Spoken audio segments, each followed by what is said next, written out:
Alrighty, hello and welcome to Ballads at Midnight. As far as I know, this is the tales of a bard. So I went to the settings here to make sure it's full screen and such. Text font. Oh, they have a default and dyslexic. I love that. My blind butt would love that. I am dyslexic. That will help a lot, I think, in the long run.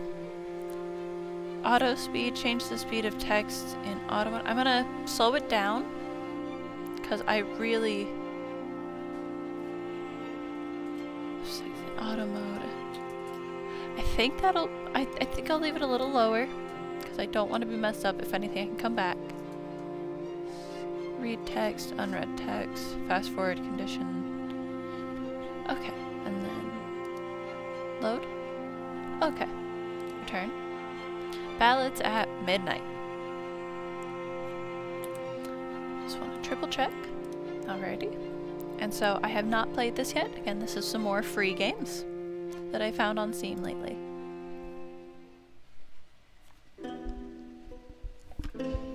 Chapter 1, Prelude to Dawn.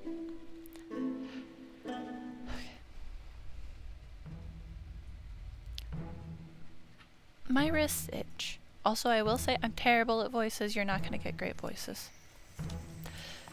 My stomach is churning and empty. My legs are sore. The swath of hemp fabric, strung taut around my cheeks and tied in a knot behind my head, is chafing against the corners of my mouth. There's a bitterness on my tongue. I idly wonder if it's the taste of regret. My two armed escorts ride ahead of me, exchanging hushed words. I make a short, unhappy noise to contribute to the conversation.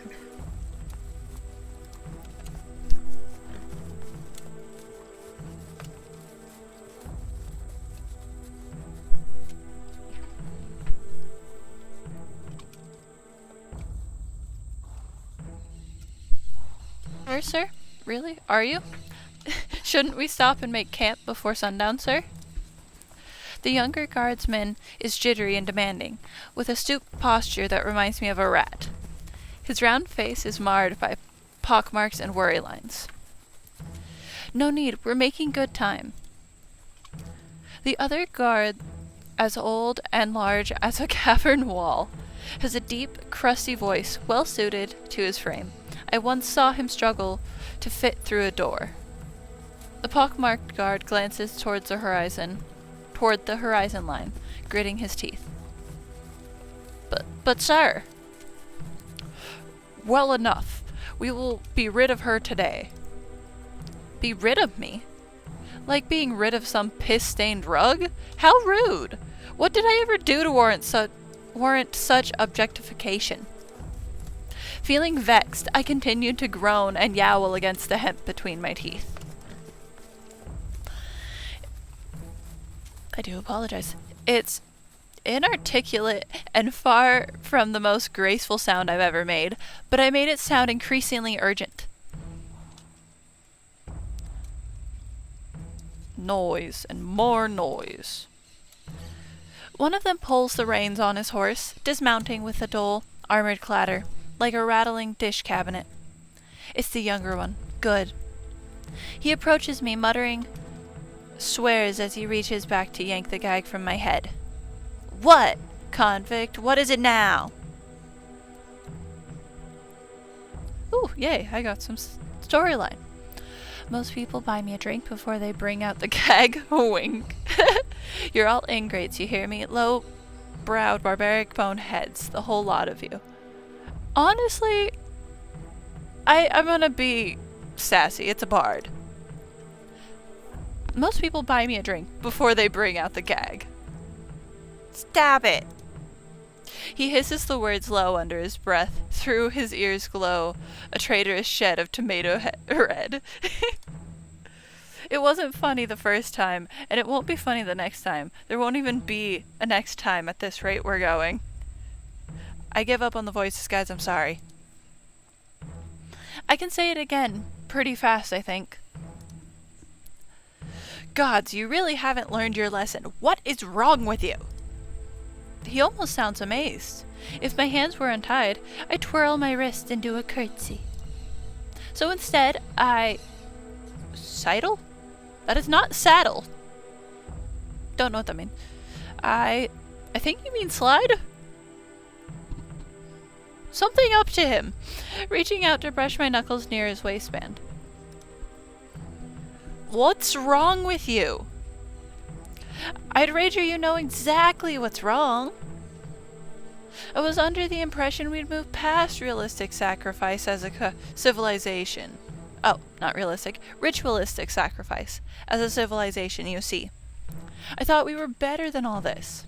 Yet here you knuckleheads are, dragging me through the woods to feed me to a godforsaken vampire.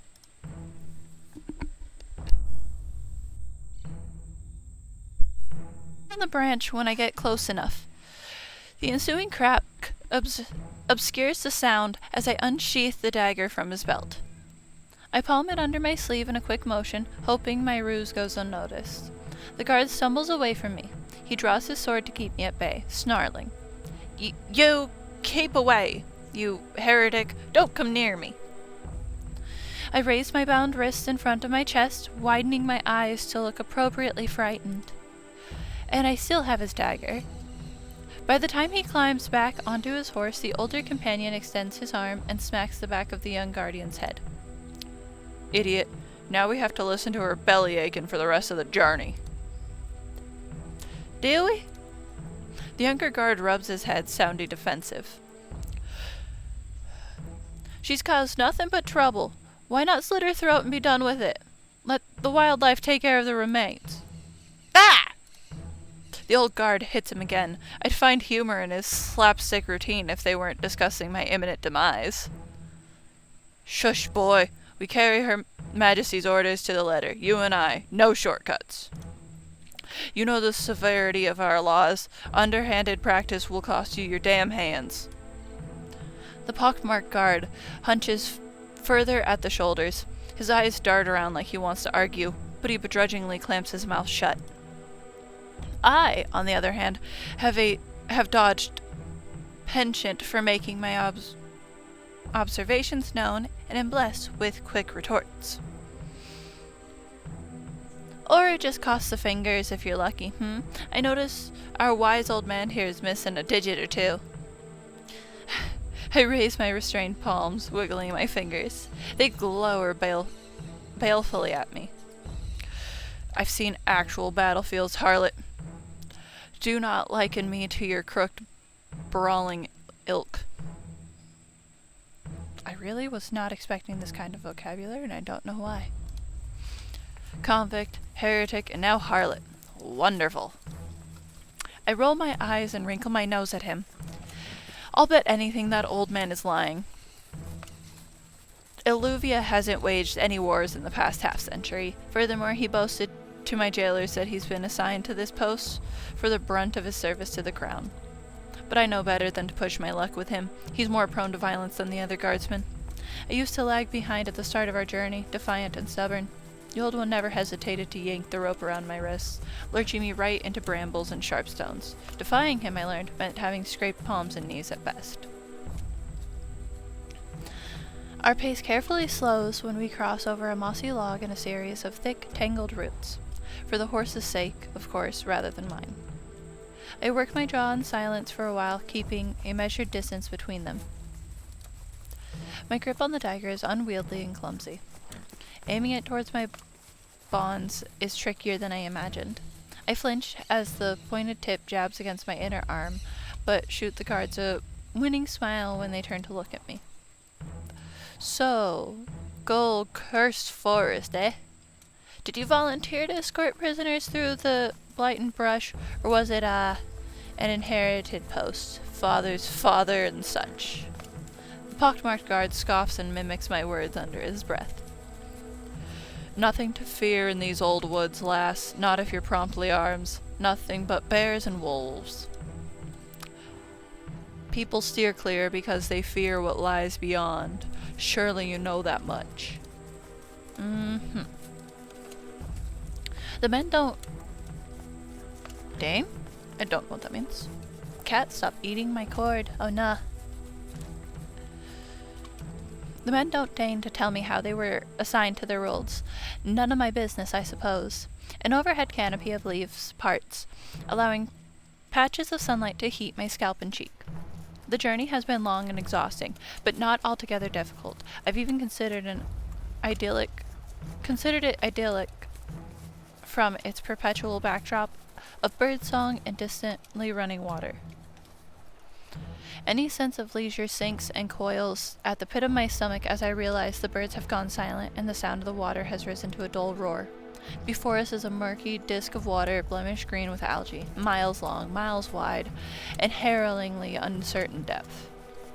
A jagged, ostentatious estate protruding from the ground like a sword through someone's back looms across the water's expanse. Not the first decrepit castle I've seen in my travels. Perhaps it may be my last. That's where I'll be staying then. Home sweet home. Shite. I've barely shorn through a quarter of my restraints. Even if I make a break for it now, they'll run me down on horseback. I tried it before, back when they marched me through the greater plains. They nearly trampled me into paste. Quiet down, you sorry lass. You may wish to take this time to consider your last words. That's not a bad idea. I could hit you with a real zinger before I go.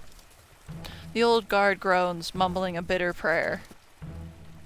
I barely have time to hide the dagger before he dismounts and shoves me with more force than necessary. He loads me unceremoniously into a ramshackled little boat, leaving the pockmarked guard to deal with me while he tends to the horses.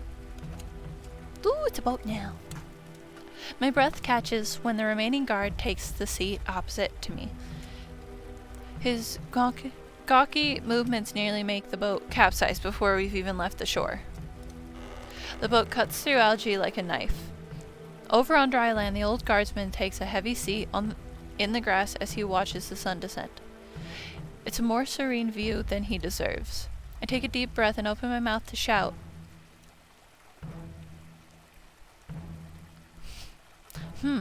I wonder what'll happen. You know what? He's an overgrown prune. I like that. The young guard bites back a chuckle and clears his throat. I suppose he's freer, I don't understand, to find revelry now that we're a safe distance away. As I rarely crane my neck around, I observe how the water completely surrounds the estate. That makes this a moat. But there curiously isn't a drawbridge in sight. At its northeast and northwest edge, the moat connects to a river following one side will likely lead one straight to the Rubiafin Ocean. I messed that one up. It's quite lovely, really, to be surrounded by such a wealth of natural water. Shame I never learned how to swim. Oof. I don't suppose I can persuade you to ferry me over yonder, all the way around the estate, on the other side of the shore. The guard elects not to reply. He won't even look at me now. Aside from the oars carving through the water, the remaining boat ride is hushed and nerve-wracking. I sit up straight and stock still, trying to keep my weight centered despite the stinging insects nipping at my neck and ankles. The sun turns red as it dips closer to the horizon. It takes half an hour to reach the other side, if not longer. Beyond the lip of the water is a carved ledge, with a pit of trenches surrounding the estate's perimeter. The guard wastes no time forcing me upright and pushing me off the side. I fall into a roll barely cushioned by the impact of grassy mud. I aim myself back up with effort, ready to yell an insult boiling at the tip of my tongue. To my surprise, the young guard is still up there, lingering at the edge.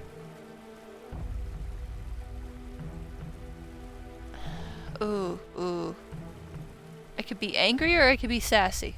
You know what? We're gonna be like, miss me already. I quirk my head to the side and bat my eyelashes at him. His response is slow and deliberate. I won't even remember you by tomorrow. I hardly know you, convict, and you don't even know my name. Who needs names? We are two ships passing in the night, you and I. But it's not too late to change that, We could still run off into the sunset together. Come on, help me up. With the sun setting behind the guardsman, his features are cast in an unreadable shadow. I did just get an achievement. His fingers twitch and tap at his side. He casts an uneasy glance over his shoulder before finally he grumbles and rummages through his overcoat. From it he pulls out the neck of a familiar instrument and throws it onto the ground with me. I cry it out as my lute lands in the mud, nearly falling onto my own shoulder as I reach and fail to catch it. You'll owe me in your next life, convict. I hope this accursed thing proves you some comfort in your final moments. I glare up at him. Old guy made you nervous, didn't he? All that talk about cutting off hands for being underhanded. Shut up! I knew you were acting grumpy for a reason. I just knew it. You were gonna pawn off my poor little beauty here. But now you don't want to risk getting caught with it. Harlot! He spits at me before he hurries away. I listen for the sound of the boat sloshing into the water, then the creak of the oars shortly after. Now why is it that when people don't know how else to argue with a woman, they must remark on how frequently she has sex? With effort, I dislodge the dagger from the inside of my sleeves. It's still unwieldy, and cutting myself loose is a little easier when I don't need to hide the blade from my captors.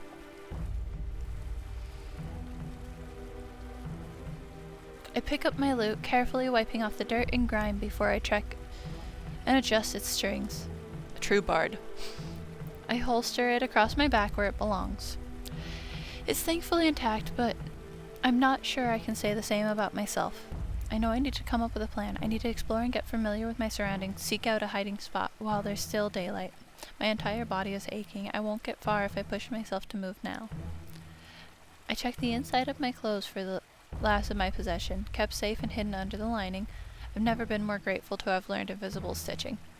A handful of coins and my songwriting journal are all I have left. I had a hidden number of small blades on my person, but I was too reckless in my previous escape attempts. I kept getting caught, and they confiscated all my knives. This guardsman's dagger isn't too shabby, at least. I tuck the blade into my belt, careful not to poke myself. I'll be ready to use it when it's dark. The ledge I fell from casts a long shadow. I edge away from it into the remaining light, and I concentrate on taking deep, rejuvenating breaths. This creature of the night, I've heard it can change its very shape. If it pursues me in the form of some animal, I doubt I can outrun it for long. It's wisest to save my strength so I can battle whatever form it takes. After all, I'm determined not to go down easily. Chapter 2. How long is this? Rhapsodic introductions. Dusk falls. There's barely a sliver of apricot orange glowing across the horizon, which means my shelter of light dims and shrinks by the minute. I shiver as the evening cold burrows underneath my clothes, and I sense the vampire just moments before I hear it speak. Well, well, another gift from the crown. Ooh, we have a voice. The creature's airy, serpentine voice moves around me as it prowls beyond the perimeter of remaining light. It's watching me, circling me like a vulture. What grievous crimes you must have committed to be sent all the way here. I draw my dagger, pointing it at the source. Assessing your dinner, beast? Your mother should have taught you not to play with your food. The voice lapses into a contemplative hum. My heart hammers against my ribs as I lose track of the vampire in the silence. I twist around, catching sight of its eyes reflected in the moonlight, right when it lunges. The vampire snatches me by the wrist. The skin on its dark-clawed hand bubbles under the waning light before it reaches me into the shadows. My dagger clatters to the ground. Talkative. I usually like it when they're talkative. Gross. But yours is an insolent nature. No doubt you've ended up here by disrespecting some local authority. The vampire hoists my arm above our heads, repositioning us face to face as he regards me. I scrutinize him in return. He bears similarities to a human man, but I steal a glance upward, observing his already healed hand with dismay. You smell of chain rust, fresh soil, dried blood, and incense. Yeah, I'm a big hit with nuns and orphans. What am I doing? This isn't the time for banter. I struggle in his grasp. He steps forward and we remain blanketed under the gloom of darkness. There's a small clatter underfoot as he drives his boot under my dagger, kicks it upright, and then snatches the blade out of the air in a fluid motion. He twirls the dagger between his long fingers, appraising it. Most unusual. Few of my guests manage to smuggle a means to escape their bonds. If I had to wager, you must be a talented cutpurse. Which wouldn't be the worst offense, all things considered. Stop manhandling me! With my free open palm, I smack him hard across the face and yank my captive hand free. He flinches at the blow, looking more astonished than anything. I don't stay long enough to watch how he reacts next. Well then, I run.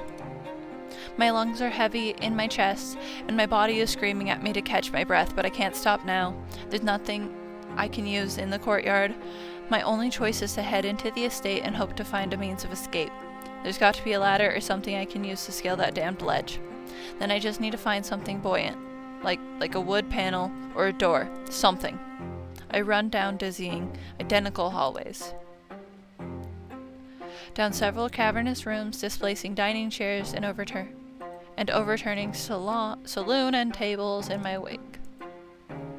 But there's nothing I can use to escape, nothing I can narrow down in my panic. All the while, the vampire follows me with an even stride. He rubs his cheek with narrowed eyes. Will you slow down? This is terribly tedious. No.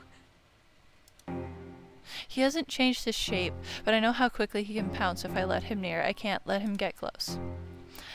I topple a nearby cabinet, sending it careening onto the floor between us. The vampire makes a small, offended noise amid the sound of crashing glass. Before he can react further, I seize a standing vase, hold it aloft ready to throw. Stop it. Calm down. I pivot my grasp on the lip of the vase, bending my arms menacingly. Water and flowers slosh onto the floor. You dare to tell me to calm down? Really? There's an audibly muffled sigh when the vampire steeples his hands in front of his I nose. despise the chase. Look at this blasted mess. That's what you're upset about? You realize no one else lives here? After you're gone, who do you think has to clean up the remains of your rampage? I'm sorry. Are you criticizing the way I'm fighting for my life? You must understand, mortal. Despite what the good people of Illuvia will have you believe, I have no bestial compulsion to take your life. All right? Plot twist. Though I'll admit you have sorely tempted me with the prospect of your demise, there is a civilized alternative worth considering. A civilized alternative to becoming a withered, bloodless corpse decorating his hallway? I keep the vase aloft, halfway between willful rebellion and uncertain curiosity. That is all I ask. First of all, this... He tangles the dagger from between two fingers, as if it's a dirty sock he found in my As chambers. a show of good faith, I will return to you this nasty little thing. In exchange, you will not stab me with it. That sounds fair. Its blade is neither sharp nor long enough to kill me, but it will deeply annoy me. If I am deeply annoyed, I will be forced to rescind my good faith and tear you to shreds. Pretty fair. Understood? I furrow my brows, but I nod. It makes sense. Yeah. If I actually want to incapacitate him, I'd at least need a larger weapon. I've yet to hear any myths where vampires are notoriously weak to standard cavalry daggers. Good girl. Here. He tosses the dagger over to me. It slides along the floor until I stop it with the heel of my boot. I don't bend to pick it up. Our next matter at hand is the barter. I've been known to spare and set my prisoners free in exchange for knowledge or for an item of substantial value. Fortunately for you, I noticed the loot strapped to your back while you were racing through my abode. Oh no. I pivot my torso away, trying in vain to hide the instrument from sight. Come now, don't be selfish. Give it to me and you will have your freedom. Your life will be yours again. Keep away from Illuvia and lay low for several years, and the crown will be none the wiser. I can't. What? I cared for it ever since I was a little girl. How could I possibly give it up now? I can't give it to you. No. I nearly lost it once already. Nothing is stopping you from purchasing a new one once you have your freedom. Certainly you'll have to save up for a while. I recognize the value of an average instrument, let alone how much an artisan lute must cost now after centuries of inflation. However, you will have plenty of chances to... No. No. I said I won't give it to you. Why not? Why is he angry at me? Hypocrite! I raise my voice to match his tone. I can't help it. I get competitive. You imply me to be insensitive on the grounds of trampling through your home, but what about you? Demanding my only means of providing for myself. Your only means? Nonsense. You're able-bodied, young, far from hideous. Once you have your freedom, I'm quite certain you'll figure something out. Your venerable age must have impaired your hearing then, vampire, because I'm not sure you quite caught it when I repeatedly said no. I am not giving it to you. Fine. Then you're not leaving. He flings his hands skyward, turning and stalking towards the nearest I window. pray you'll have fun rotting in here for the remainder of your brief and miserable existence, mortal. At which point you and I might have something in common. Grumpy. He erupts into a vicious flurry of black mist. Once the smoke clears, I see the flapping outline of a bat soaring out of the window and into the night sky. I groan between gritted teeth, jostling the stupid vase that I'm still holding over my head. As tempting as it is to smash it, I set it down and begin gathering the displaced flowers with a dejected sigh. The blooms are vibrantly fresh and fragrant, but they're going to wilt without water.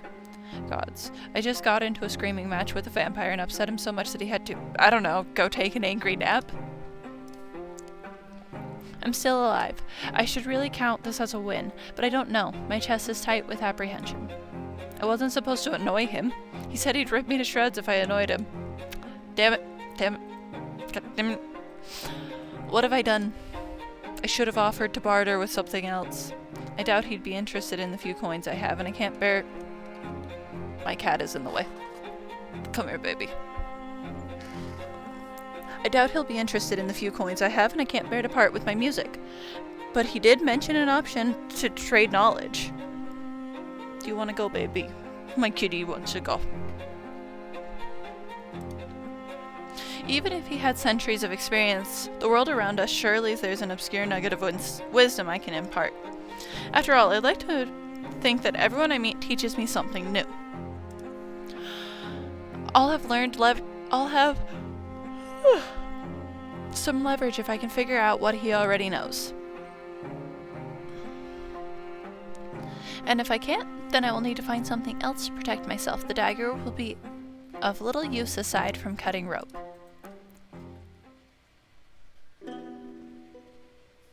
Stray Dog's Serenade.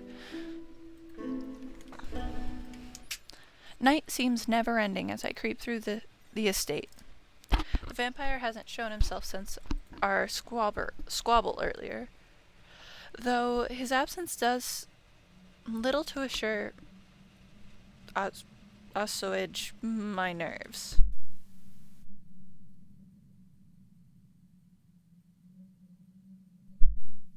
Knows the deadliest predator is one you don't see coming.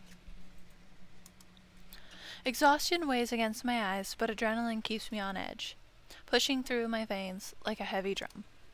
The slightest shift of wind-blown curtains makes me jump. I keep expecting those moonlit eyes to be watching when I turn. But the shadows are always barren, void of vampires. Does he truly mean to sulk for the remainder of the night? I suppose I should count my blessings while I can. As I explore, I notice how each successive chamber is spotless and immaculately tidy, aside from the furniture I disturbed, which I take the time to straighten. I uncover an abundance of books crowding the shelves and various surfaces. They contain an array of technical topics, including geography, astronomy, invocation, and mathematics. They're all dog-eared and full of notes. Oh, okay, so folding the corners. Okay. Dog-eared and full of notes. Don't tell me he's read every book in the estate. I can't panic yet. I can still narrow this down. Assuming he takes the time to clean his most frequented spaces, I ought to pay attention to what is and isn't covered in dust. Yet even locating a single cobweb presents a unique challenge. I set a book down, running my hand across the marble exterior of an engraved fireplace. Even this is pristine, unmarred by old ashes and licking flames. The nearby fire iron, at least, is an encouraging sight. I pick it up to give a gentle swing, testing the weight, and wince when my arm throbs in protest. Ah! I'll have to remind myself to use my non-dominant hand.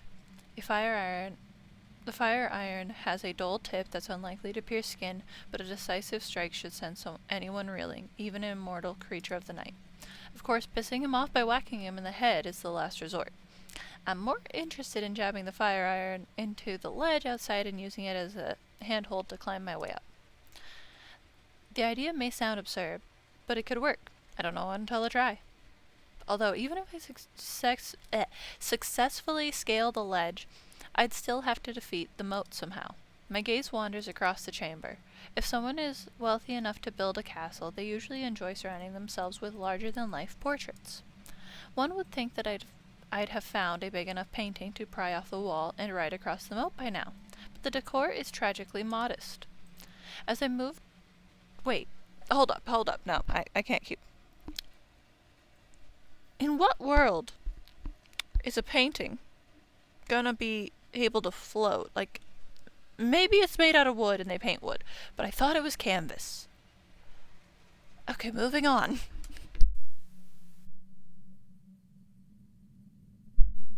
Over my arms, a golden glint reflects off the dark metal of the fire iron.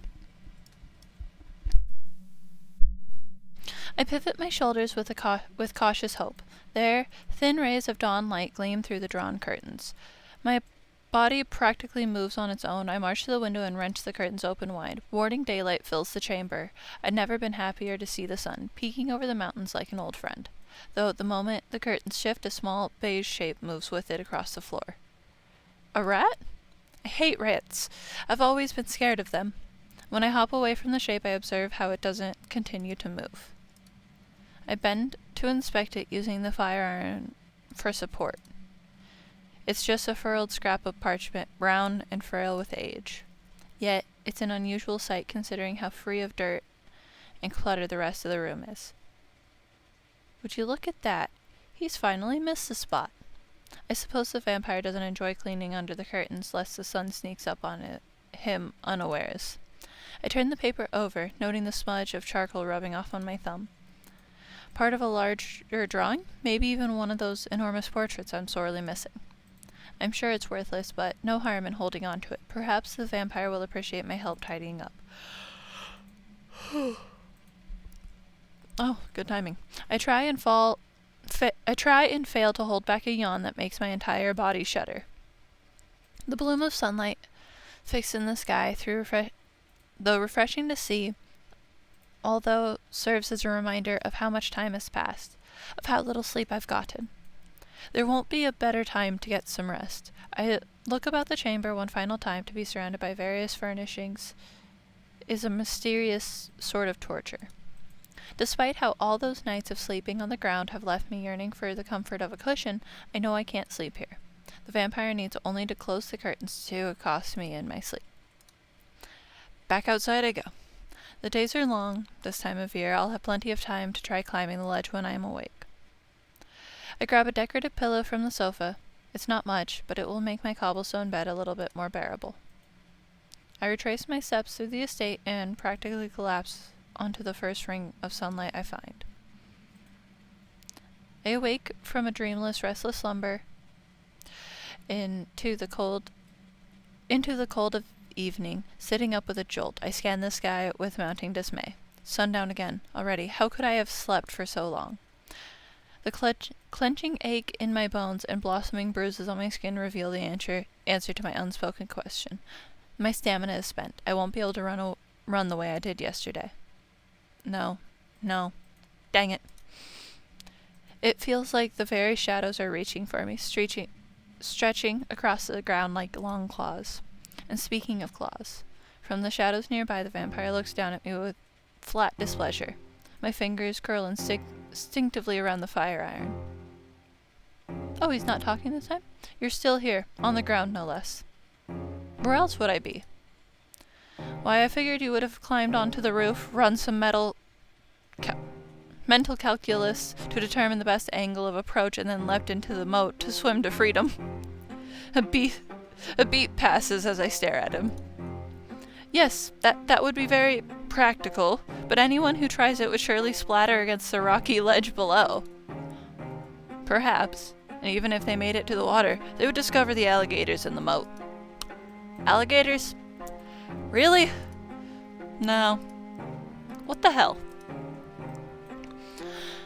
I think I liked you more when you were menacing me about what crimes I'd committed. She dislikes the taste of her own medicine? Shocking. He folds his arm behind his back as he paces around me. I'm very aware that he can grab and drag me into the shadows if he so desires, but he's choosing not to. You never did tell me what you did to get sent here. You're right, I didn't. We stare at each other now, sharing an ugly pause. But I apologize for my behavior last night and for making a mess. Truly? He looks as though he's expecting a punchline. Yes, truly. I don't know what it's like to own an estate, but I'm sure it's dreadful having someone run through it. Indeed. Will you tell me what you're planning to do with my fire iron? What? This old thing? I could lie to him, but I see little point in it. While I've developed a skill for enthralling an audience with tall tales, it's not as if I can trick them into believing my stories are real. Unless they're children, of course. And the pacing vampire hasn't seemed terribly childlike thus far. In any case, I'm not a good liar. When one is not a good liar, honesty is by far the better policy. If you leapt at me, I would have tried to swing it at you. But I also thought I could use it as a handhold to get over the ledge. I cannot begrudge you for your caution against me. But using a fire iron as a handhold, really? The ledge is made of solid stone. It's old, isn't it? Surely the stone has withered down over the years. It most certainly has not. You would begrudge me for trying everything at my disposal? I might, if you ruined my fire iron in the process. You need not try such inventive tactics if you agreed to barter with me. Yes, right. About that. I'll have you know I'm extremely well traveled. How informed are you about recent history and the new discoveries throughout the world? What makes you think I would be interested in such things? You mentioned you were open to trading knowledge. I remember it like it was just yesterday. Well then, sassy pants. Every 2 years, I receive a new guest at my estate. Each guest has some capacity to tell me news of the outside world. I have previously offered their freedom in exchange, but hearing news of the outside world loses its appeal when one is not welcome to participate in it. But some men and women have nothing else to give. Surely you would not deprive this opportunity from a future guest when you have more to offer than this. My loot feels heavy against my back. What else can I offer that amounts to the price of my freedom? Please, I can't give it to you. He scoffs at me, just when I thought you were seeing sense. But I may yet be as amenable as you have been to me. Last night, I hadn't fully understood that you play music as your primary profession, not at first. My recent slew of guests have been cutthroats and highwaymen. I forgot that I've also had scientists and artists. I presume you must be good at your craft. As such, you need your loot more than I do. The sudden and unexpected empathy leaves me speechless. He takes my silence as permission to continue. I ought to also admit it has been a very long time since someone has told me no. It irritated me to hear, but it is within your right to say, forgive me for making it seem otherwise. As if our cordial conversation hasn't been astonishing enough, the vampire inclines his head towards me. You're forgiven.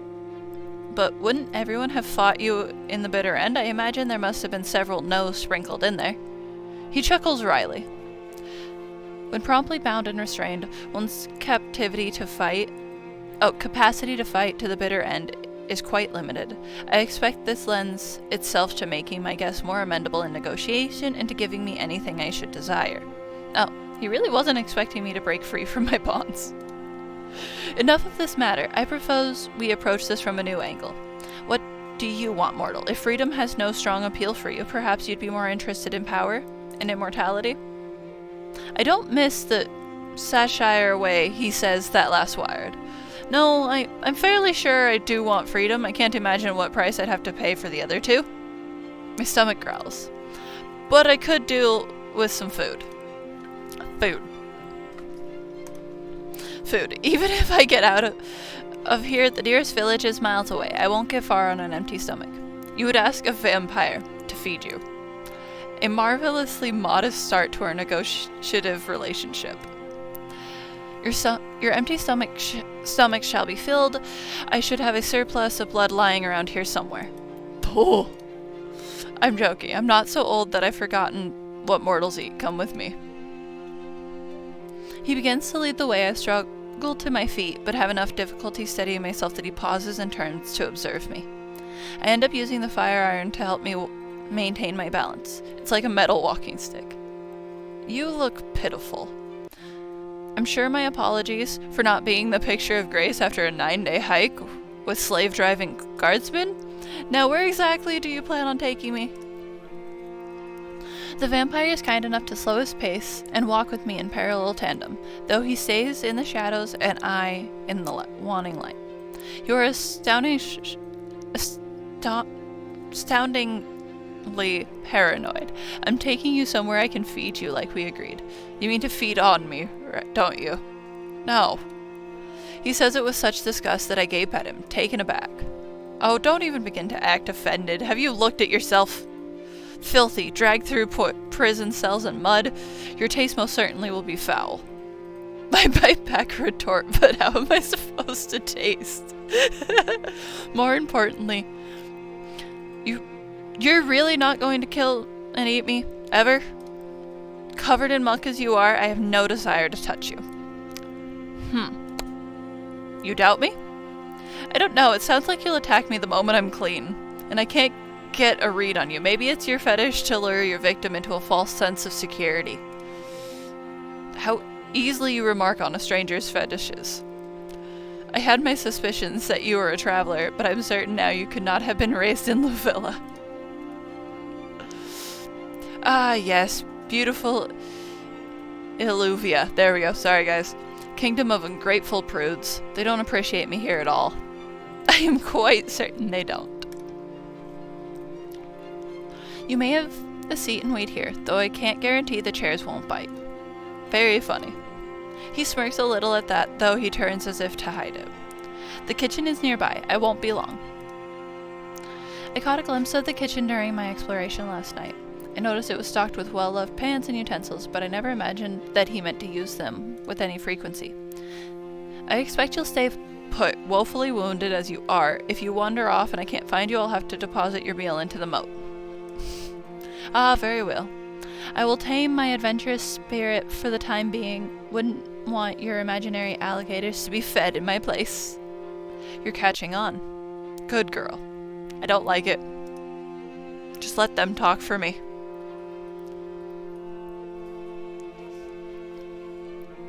True to his word, the vampire returns in short order. He sets a tray loaded with roasted roots and grilled perch for me. A simple enough meal, but one of the most beautiful sights I've seen in recent memory. It's not a plate of blood. It is not. Shall I switch it out for you? No, I'll be quiet. I reach for a fork and slice into the fish, excited to savor my first meal in days. I take the first bite and it's awful. Some of the prison slop tasted better than this burnt, over-salted tragedy. Even stranger, I taste hints of cinnamon, garlic, and coffee? At this point, I have no idea what I'm eating, but I'm too hungry to stop. I must have outdone myself. Don't forget to breathe. Mortals need air in their lungs, I hear. It is delicious, isn't it? My fork pauses against my lips. Nope, I'm gonna be honest. It's really not. This is one of the worst cooked fish I've had in my life, but it tastes better than starvation. The vampire regards me with an unreadable expression. His next words are as slow as they are measured. I've served more than 100 guests in my lifetime. Not a single one of them had described it as, quote, better than starvation. Without constructive criticism, how will you improve? Surely you will not begrudge me for being honest. The vampire watches me finish my next bite, eyes narrowed. No matter, I care not what you think of my cooking. His lower lip is unmistakably jutted out into a small pout, but I don't get to see it for long. Now that I have given you a meal, you will now give me something I want in return. Why do you keep insisting on these insane little trades? He shrugs his shoulders with a touch of derision. No idea what that is. It is my nature. Nothing ventured, nothing gained. No service without a cost. Can I just hit enter for this? Fine, Vampire, can I interest you in a song? He arches his brow and says nothing, but I can tell I've piqued his interest. I've seen your books, all technicality, no whimsy. It must have been some time since you last heard a compelling story. I shift my lute into my arms, strumming it once for intrigue. A tempting little preview. Very well, bard. A song in exchange for the meal. I lower my gaze to my lute, heaving a sigh. I didn't know I was holding. Ooh, maybe she'll sing. Good, I just have to play a single song.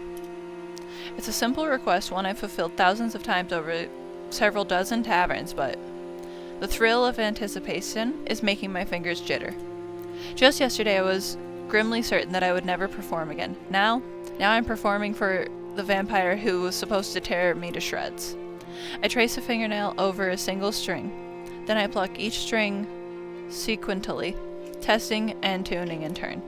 And then I begin to play. The vampire, who until now had a perpetual proclivity for pacing, slows and pauses mid-step to watch me with his hands folded on a writing table. My voice turns into the best weapon I've ever wielded, stronger and sharper than any knife or fire iron. Notes trickle from my lungs, rush through my throat, and pour from my lips into a song that floods the room with a tale most forlorn. The ballad I've chosen starts melancholic. It follows a young man as life takes, and takes from him. His father is the first to be taken, life cut short by a plague. His betrothed the next, abandoning him for a wealthier man. When he's brutally mugged and left for dead, he feels as though his last remnants of peace have been torn to shreds. He finds himself alone, left behind, forgotten. His mind is swallowed whole by rage and grief and self-loathing, until one day he decides it's his turn to take. He takes a torch to the stables of his former betrothed. He takes a noble woman's heart with false oaths and pretty words. He takes the world by storm, molding it like wet sand to fulfill his every desire. When I finish the song, I offer the vampire a small bow. Throughout my entire performance, his gaze clung to me like a thorn, never once wavering from my body. What a wretched protagonist. You don't like it? It's one of my most requested tavern songs. Ah, how baffling to hear that human men find inspiration from an egocentric finale. There's a version of this song with a female protagonist. It's not always requested by men. Another unexpected revelation. Although I find the song's message disagreeable, I will concede that you sung it well. Oh, thank you. We lapse into a brief silence, not quite looking at each other. To my surprise, he's the one who speaks next. This estate, I often forget what it's like to have more than the sound of my own thoughts, and of cicadas crying in the night.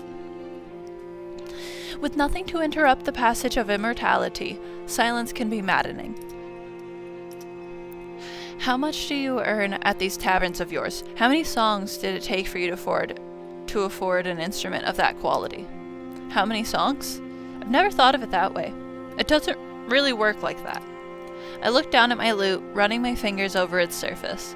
It was given to me, which means I never actually had to pay for it, but I don't need to share that with him. Sometimes I compose original songs on commission, which is more time-consuming but affords me more gold. As for crowd work, a classic in a well-stocked bar on a good night would net me several dozen coppers and a handful of gold. I suppose it amounts to 100 songs or so, if I combined the two. Of course, saving up for an artisan instrument would take even longer. Yes, 100 songs, you say? 100 songs over 100 nights, and I will ensure you have food, hygiene, and even safe passage from the estate. Hygiene, but if I'm clean, you'll want to suck my blood. Then you can be clean in the day and dirty yourself up in the night if it pleases you. Do what you will.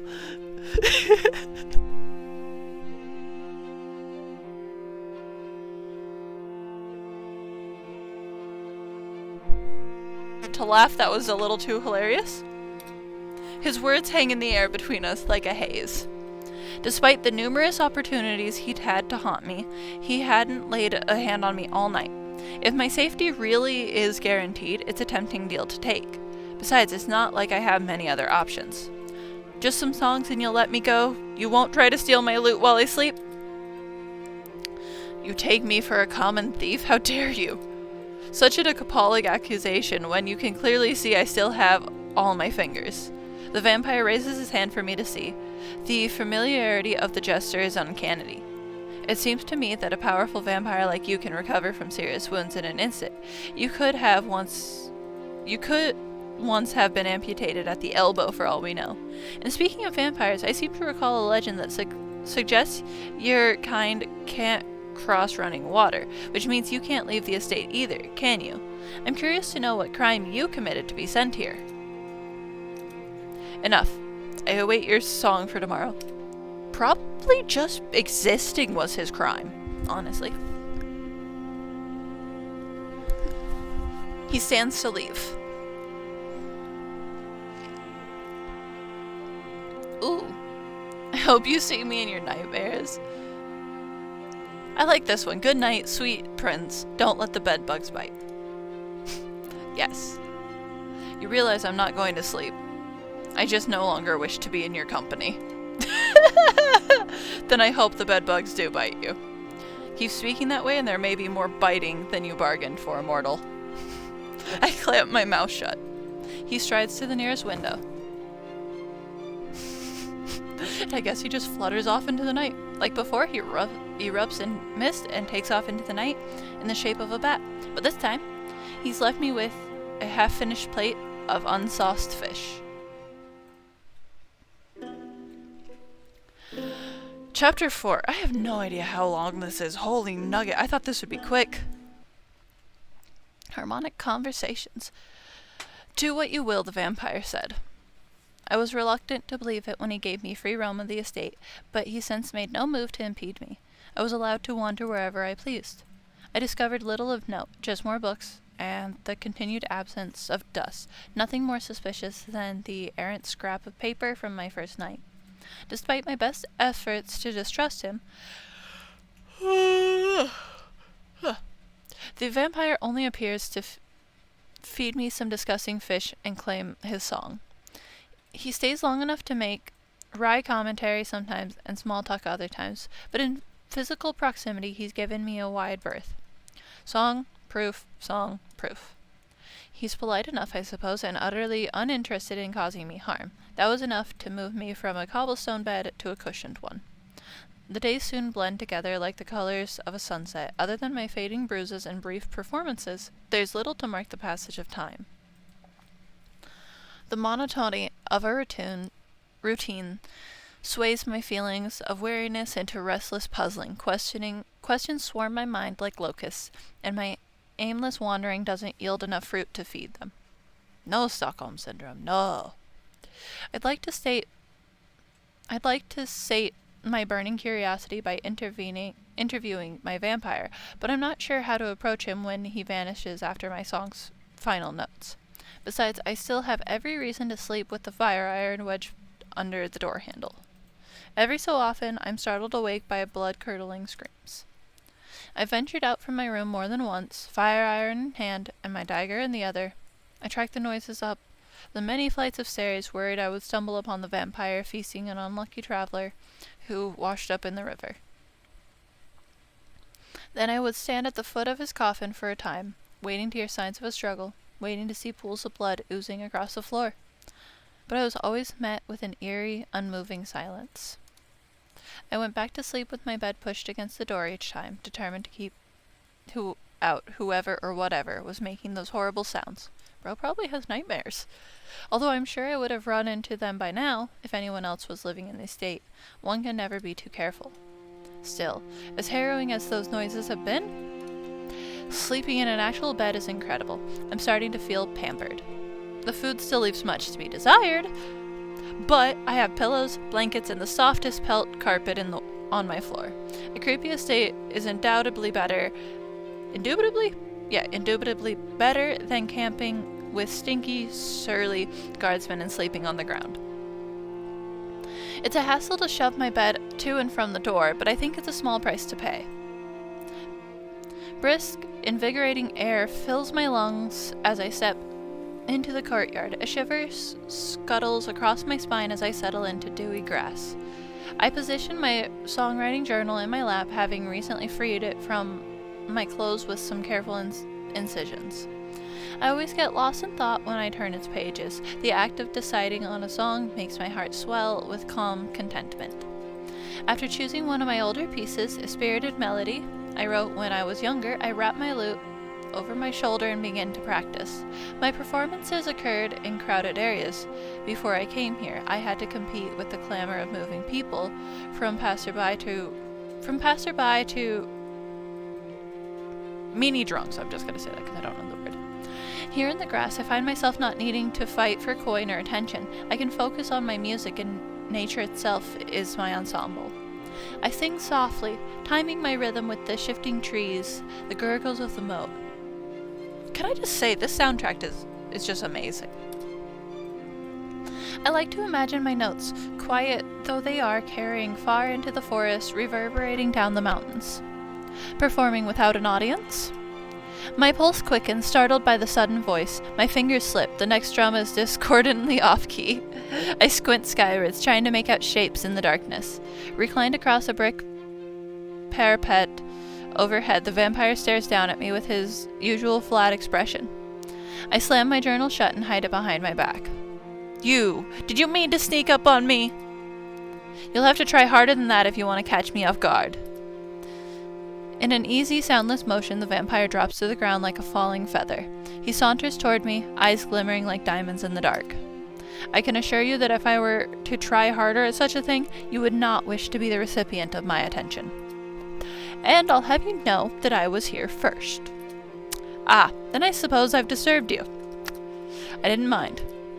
His reply was faster and more decisive than I anticipated. My heart hammers harder against my ribs. Are you falling for the vampire woman? Ha! Italian hand motions. What is this? Fear? Am I really afraid of a speedy retort? Ridiculous. In a vain attempt to hide my weakness, I hover my hand over my chest. No, I suppose you wouldn't mind a free ballad. Shouldn't you be hibernating in the rafters this time of night? I don't normally perform for another hour or two. Not tonight. He gestures to the night sky.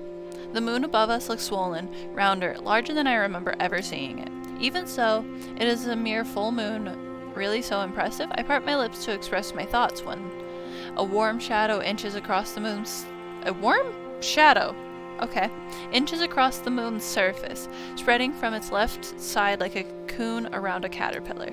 Soon the moon is as red as a sunset, glowing, rosy, marbled, anchored in the night sky. An eclipse. A blood moon? A total lunar eclipse is the technical term, though you may call it what you like. It only occurs 3 times a year.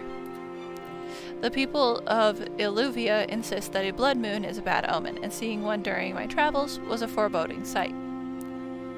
Yet the vampire watches the moon with such earnest intensity. I fear his admiration for it is contagious. It's beautiful. What does it mean for you? Are Are you more powerful while it lasts? The vampire barks out a small, surprised laugh, and his eyes cut away from stargazing to glance at me. No, not at all. He folds his arms behind his back. I enjoy the view. The parapet is the best spot to observe the heavenly bodies in the sky. The ground is a close second. Ah. The vampire tilts his head, watching me with an expression I've never seen him wear before. Confused guilt. What is it? My hand twitches, ready to seize the dagger at my belt. I have been referring to you as Bard and Mortal all this time. I don't believe I've ever asked you your name. Ah. I rest my hand over my lute, relaxing somewhat. You're right, we yelled at each other in the hall and never even introduced ourselves. You can call me. Okay, we're just gonna say your name is Abigail, and I'm just gonna confirm because I don't want to change it. Abigail. Yes, it suits you. Does it? He smiles at me enigmatically. I apologize. You can call me Lucius? Lucius. His name weighs on my tongue like a stone. I never imagined myself learning it. With how often he alluded to his immortality, it slipped my mind that he must have been a human man once. It's a humbling thought. Moreover, this is the longest amount of time we've spent without the distraction of music or bartering. He's even feeling affable enough to learn my name. I should try asking him my questions. I may not get a better chance than this. Lucius, if I ask you some questions, will you insist on making it a barter? The vampire doesn't respond for a while. It depends on the questions. I suppose that's fair. Oh, I love how it says their names now. Hooray! How about this? You don't have to answer a question if you don't want to. I can move on to the next one, and we'll talk for as long as you're willing to entertain me. Ah, now I am the one entertaining you. And at the generous cost of nothing? What an amusing turn of events. I'm surprised you're so eager to talk to me. I believe you said something about the maddening silence of eternity? I've begun to understand what you mean. I see. Ask your questions then, Abigail. I will not ask for you to trade your possessions, but I may like to quell my own curiosity in exchange. He agreed. I wet my lips with anticipation. There's sometimes this noise. It sounds like screaming. That doesn't sound much like a question. I'll rephrase. What?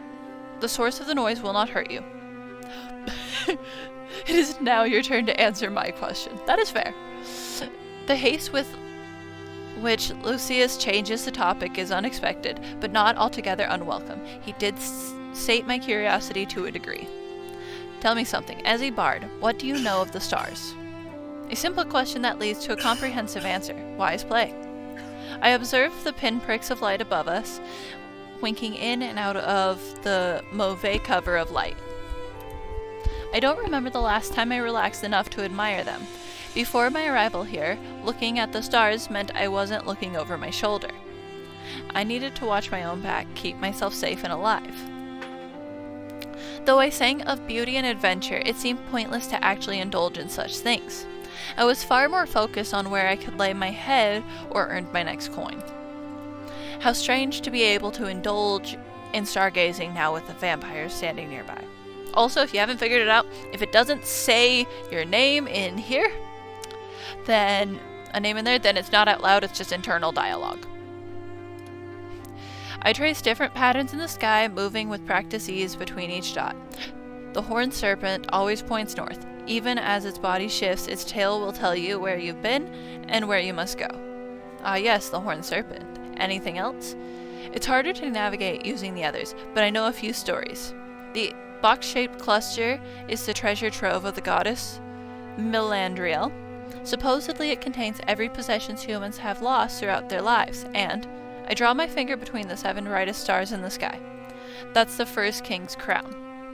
The stories say he bequeathed it to the heavens, an offering to the gods to keep his bloodline on the throne. That's a weird cut of music. Weird.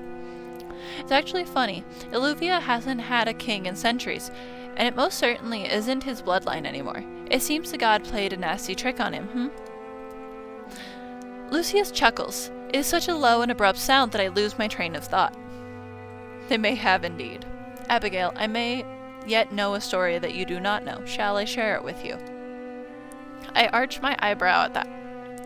Who says I don't know the story? You're being unfair, vampire, making me play guessing games. Lucius, right. You're being unfair, Lucius. Then tell me this, Abigail. Do you know the story of when the stars first appeared? Dun dun dun! There's a story behind that?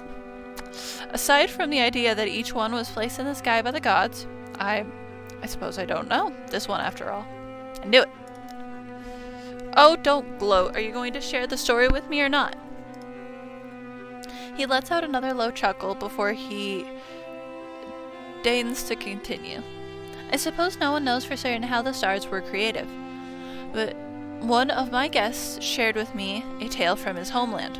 Unlike the self-serving stories Illuvia dictates to its children, his kingdom believes that humans were not always a fixture in our realm.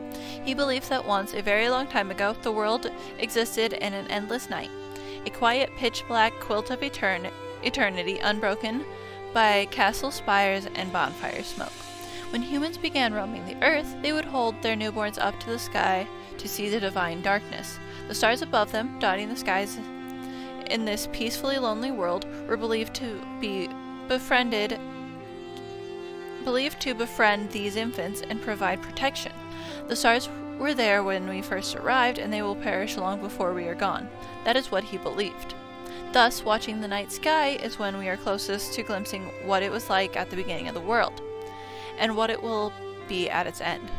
Oh, gods, did you guess earn his freedom with this story? I would have given it to him, yes. His cryptic phrasing gives me pause. Lucius falls quiet. His gaze remains transfixed on the sky.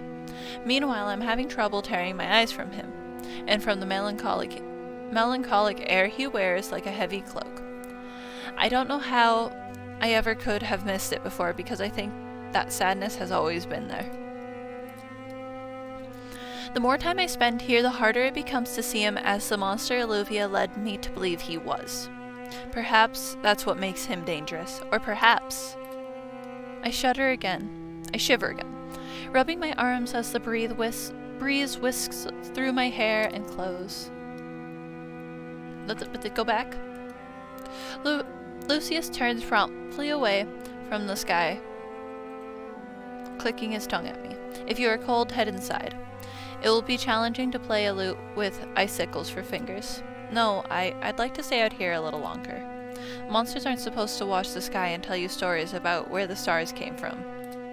Monsters aren't supposed to spare your life and cook disgusting fish for you. Can you let the bad-tasting fish go, woman? At least you're not dead. The wrongness of my perception of him is eating away at me. I need to ask him my next question. Were you human once, Lucius? How? It doesn't take him long to pick up where I trail off. How did I turn into this? No, He holds up his hand to stop me. He's not bothered by the exact phrasing of the question. I was human once, Abigail, and in many ways I still am.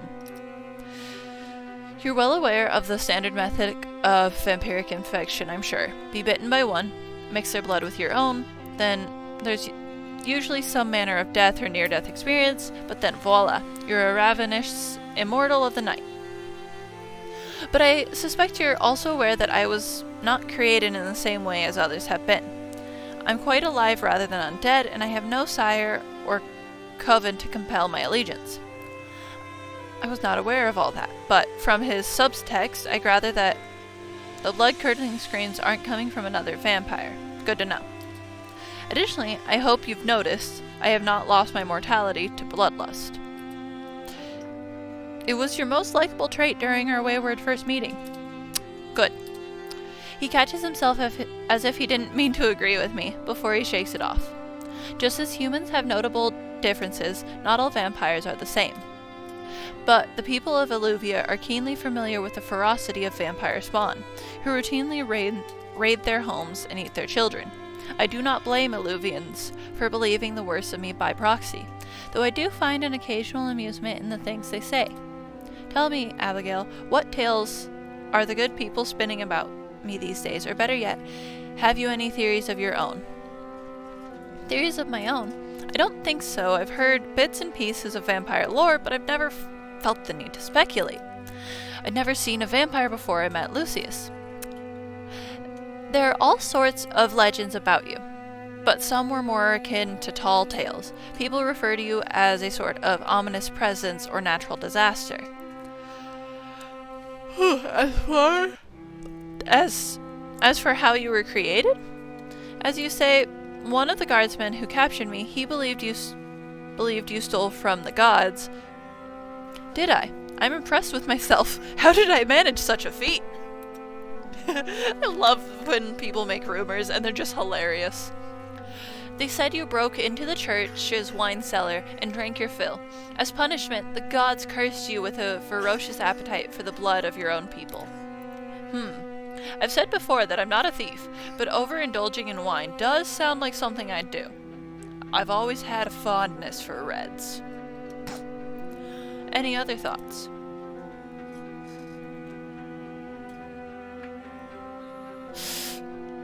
I want to be so sassy. You're what happens when a man mates with a bat. No, that's the COVIDs. You deal with demons.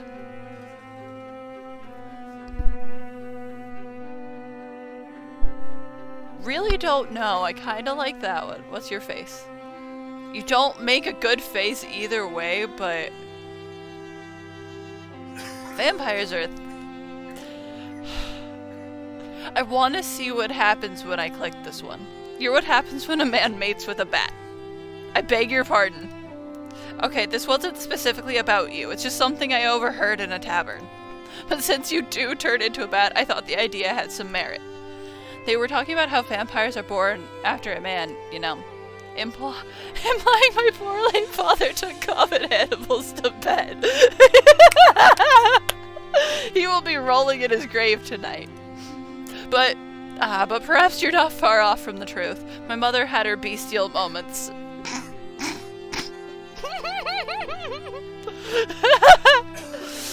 Oh my, what an astonishing thing to say about one's own mother. You've tricked me into another guessing game, you know. Are you going to tell me the truth, or will you keep goading me to recite absurd theories? Oh, nope, I didn't mean to do that. Okay, I accidentally hit settings. My bad. His white fangs gleam when he smiles, reflected against starlight. Why, if I revealed all my secrets now, I fear there would be no riveting banter left to pass the time. We wish to stay the hand of maddening silence for as long as we can, do we not? Fine, we do. Maybe I can ask you about simpler things. I retrieved the small charcoal scrap I found on my first night of exploring, holding it up for him to see. I found this under some curtains. What can you tell me about it? Lucius. Is that... Lucius moves toward me and halts mid-step. His hands linger in the air between us as if the scrap is a loaf of bread and he hasn't had a meal in weeks. The intensity of his reaction compels me to stand and turn. After a moment of hesitation, I gently set it in his palm. Lucius practically cradles the scrap, his fingers passing reverently over the smudged charcoal. I just thought I was just being helpful by tidying up a spot you missed. I was going to tease you about it. You actually recognize it? I do. His demeanor has completely changed, almost to an unrecognizable degree. His stooped shoulders don't resemble the rigid, dry-humored vampire I've come to know. Then again, I hadn't taken the time to know him until tonight. He breathes out with shuddering difficulty as if his lips have gone dry. But he slowly begins to speak again. I ripped it to shreds one night. I was so angry back then. The night I arrived? No, this was a very long time ago. This was a portrait of someone I once knew. I shake my head when he starts to hand the scrap back to me. You don't need to give it back, Lucius. It was yours to begin with. Unless you ripped the drawing because you hate the person depicted, do you not want it anymore? Lucius avoids my eyes, though he tucks the scrap carefully in his pocket. A pointed question. Humans really do prefer black and white thinking, don't they? He's referring to me by my morality again, rather than my name. It's complicated then. A sore subject? Yes. His snappy tone makes me flinch, but I hold my ground and refuse to let it show. Because how can hatred persist in a vacuum of eternity? Once anger has finished ransacking what remains of your soul, all that's left is exhaustion? Lucius narrows his eyes at me. How would you know such a thing? I give him an innocent little shrug. I'm not ready to change the topic to myself because I find myself genuinely wanting to know more about him. Lucius regards me for a while longer, tapping his finger against his collarbone before he relents with a sigh. I see no reason to keep this secret from you. The portrait depicts the reigning monarch who exiled me over 300 years ago, Her Majesty Hildegard Edgehaven. Oh. I suspected we'd both been punished by members of the royal family, but to have been confined. My mind races and I bite my lip. I don't want to upset him any further with a poorly timed question. Carry on asking whatever you like, Abigail. Within reason, I will indulge your curiosity. My questions burst from me like water from a long-suffering dam. How did you come upon such a portrait? I hear it's illegal to depict the faces of the royal family in common artwork. Just having one in your possession, it's an open act of rebellion, isn't it? His lips lift to one side, taking on a smug edge. I am well aware. What further punishment do you think the current crown can bestow upon me if they find out? Perhaps they will banish me to a different estate? Or perhaps they'll stop sending me guests, hoping in vain that I'll dry up like a prune from the lack of blood and attention. To answer your question, I described her face to an artist from memory. So you've seen her. You knew her from before. What did you do to the Queen Hildegard? Did you break into her wine cellar? Or, gasp, were you her former lover? She exiled you when she caught you in bed with another. Disgusting. No. Excuse me? We were never thus involved. Besides, I prefer to take one partner at a time. Juggling two seems taxing at best. But based on your logic on what you said when you met me, you must have committed a crime so deeply, grievously, utterly heinous to have been sent here. Am I wrong? It has been a long time since I last felt like I was sitting in a confessional booth. I don't miss the glint of amusement that dances across his otherwise unflappable features. What of you, I did ask you first, as you said, and all this time I have been dying to know what unforgivable crimes you committed. Oh, I made a vampire feel like he's dying. Quite a feat on my part. I sneeze. You really must get indoors. Come, I will walk with you. You'll not be beset by distant screams while I am by your side. Yes, alright, let's get indoors. We're making so much progress. How about a hint then? A hint? About what? You're still thinking about it? You're insatiable. It's one of my most charming personality traits. Come on, let's trade hints about why we're here, what crimes we committed. Will you go first? I will go first. He seems satisfied with that, though he also decides to occupy his hands with a cleaning cloth. I watch him clean every surface he touches like a whirlwind of sanitation. He tends to settle into one of the various lounge chairs during our nightly performances, but without the backdrop of my music, I notice he seldom likes to hold still. Well, I'm waiting on your hint. Ah, I haven't come up with my hint yet. I glanced down at my lute and songwriting journal, trying to remember what it was like when I first held them in my hands. I remember how jealous the other girls were when our overseers chose to train me as an entertainer. It was a coveted position, and I was so proud. I remember the crushing disillusionment when I realized they would never allow me to play or speak freely. The strict, inflexible lessons where they rapped my knuckles with a cane with the slightest mistake. I remember how I swore that one day I'd say and do whatever the hell I wanted. Damn the consequences.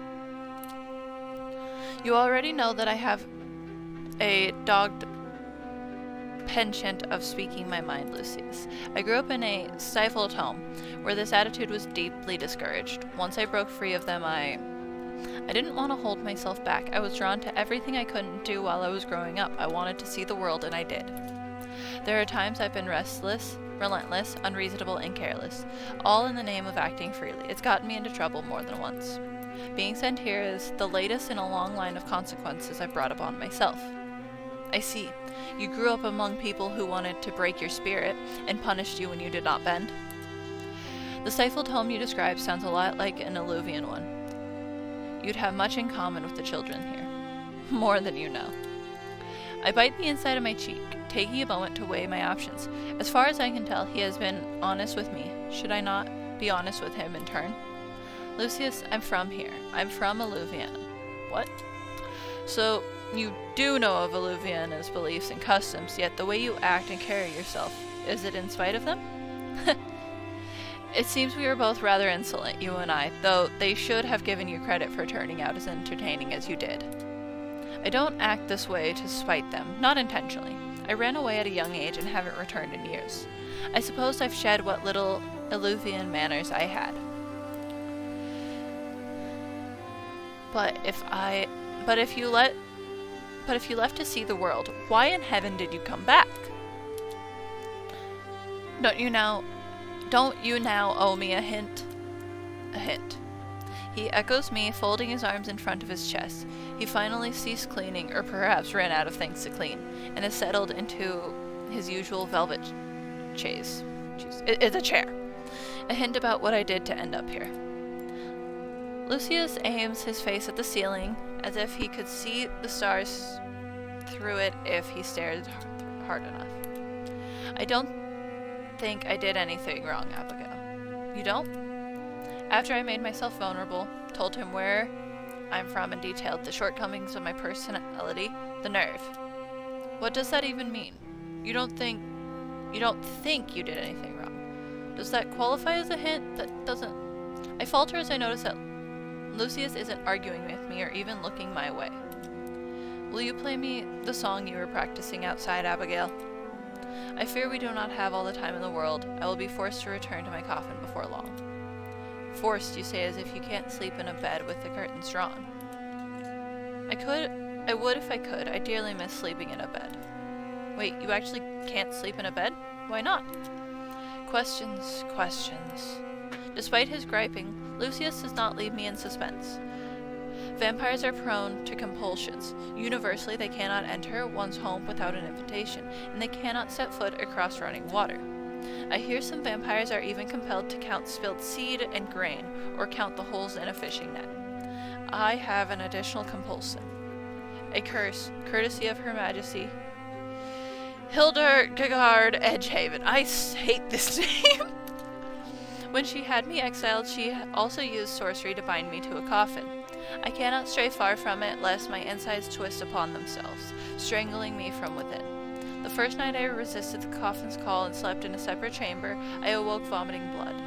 Naturally, this is far from ideal. I need to retain all the blood I have. You asked me if I hated the subject in the portrait.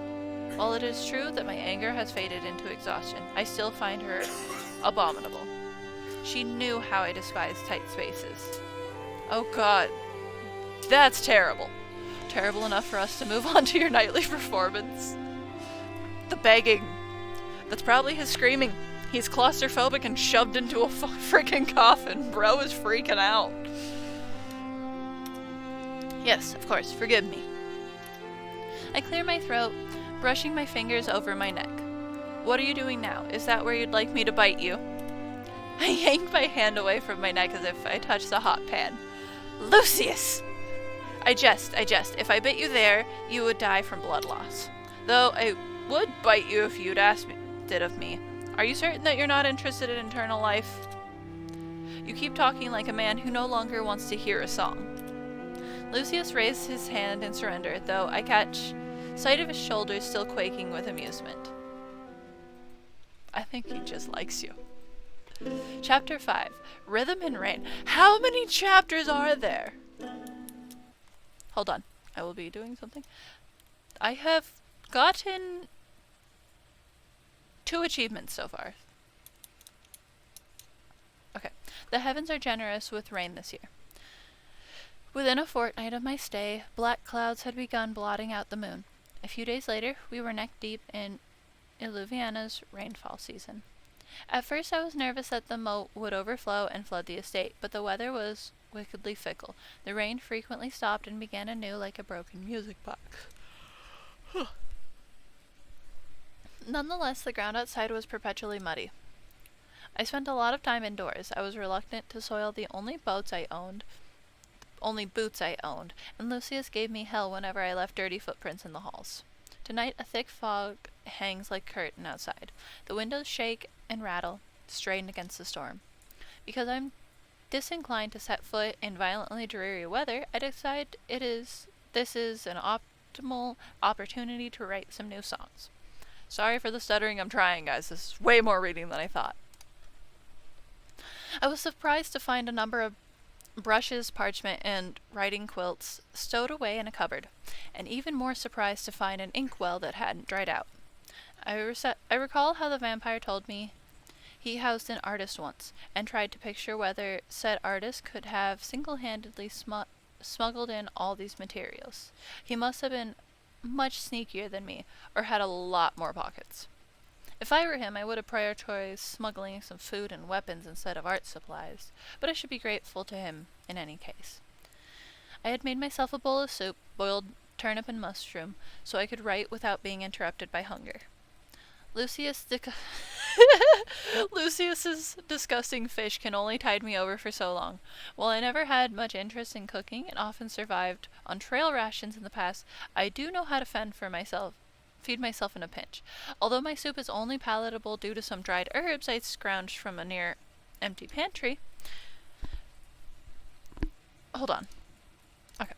There may be unforeseen perks to living in a vampire's castle, but gourmet meals are certainly not one of them. Thankfully, I've never had much interest in the finer things. I'm just realizing her stitching on her thigh has just been, tattered. For someone who's such a neat freak, I would have thought he would have tried to give her better pants. While my soup cools, I start a small fire to keep myself warm. On the whole, my impromptu little workspace is comfortable. I've always wanted a writing nook, and this may be the closest I'll ever get to having one. Unfortunately. I take the nib of my quill against the writing desk, glaring at the blank, loose-leaf piece of parchment. Call me a perfectionist, but I refuse to transcribe a song into my journal until I'm certain it's amazing. Besides, I've found it's more freeing to write when I don't care for the paper I'm using. I scratch out the word before my quill completes the arc of the E.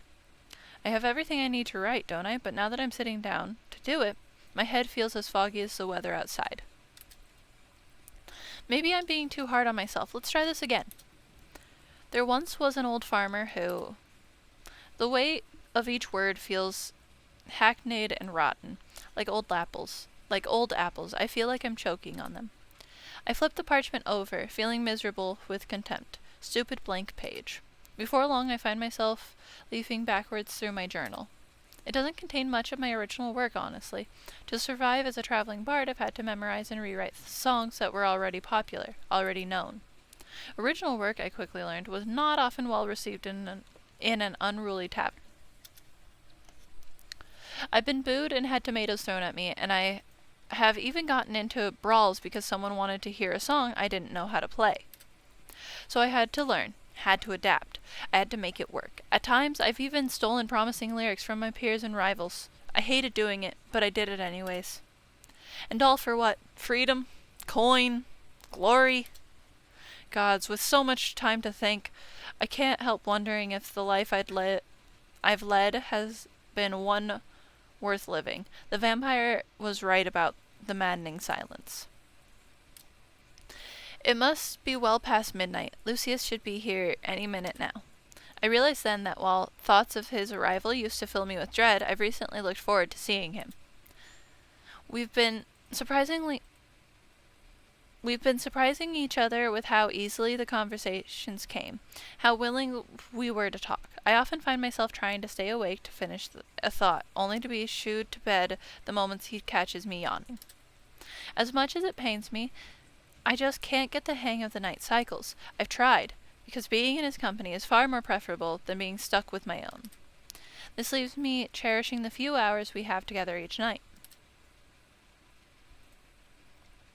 Without even realizing it, I had flipped through every page of my songs. My hand pauses over the inside cover of my journal.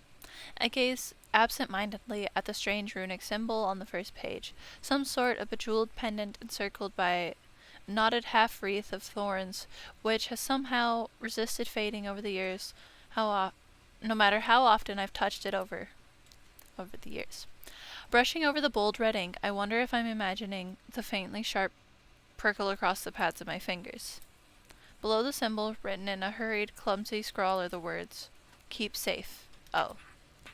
I once felt at ease from such simple words looking at them, now only tightens the knot at the pit of my gut. Maybe this is a sign that I need to move on to bigger and better things, that I've been too rooted in the past. I shut the journal. My chair squeaks against the floor as I stand up, resting my palms on either side of this blasted book. I could toss it into the fireplace if I wanted to. Here and now, I could break the final chains linking me to my past. Keep safe. Those were her instructions to me. Try as I might, I can't defy them. I gathered the journal into my arms, cradling it against my chest. For a moment, I could still feel that... I can still feel that blossom of warmth from the words. Keep safe. I'm going to go find Lucius. The silence truly is maddening.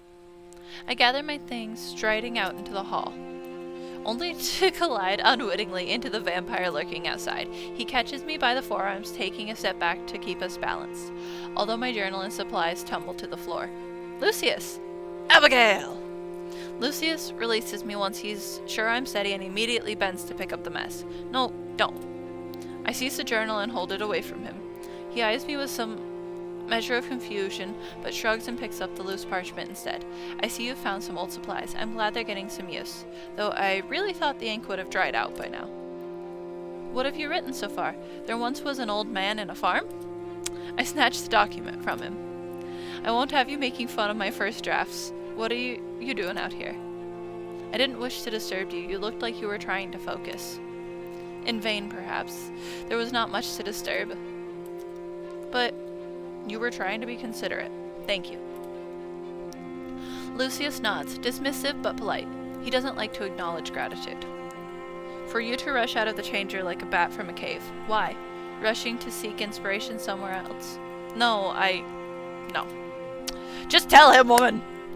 Gods, I can't just admit that I wanted to talk to him until I forget my grievances. Isn't it time for a nightly ballad? He watches me through narrowed eyes, but favors me with a small smile.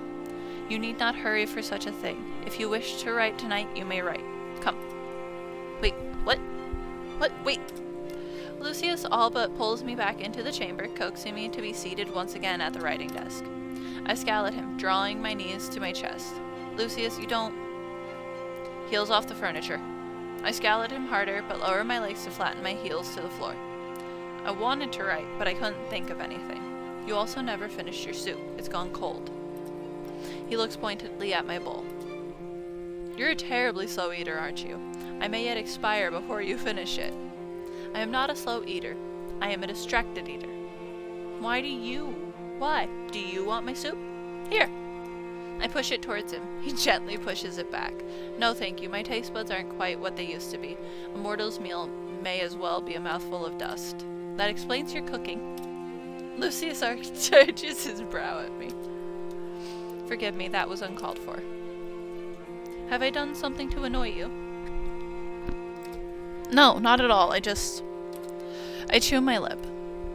I don't think I want to write anymore, and I don't think I want any more of the soup. Ah, I was presumptuous then. I wouldn't go that far. Look, we can just talk for a while. That was what I wanted. He extends his arm, gesturing. Levy, don't eat my cord. I have 2 cats, one Duncan and one Levy, and they like to eat my cords. He extends his arm, gesturing for me to take the opposite seat to him. I relocate gracefully away from the writing desk, slumping into the cushioned bench.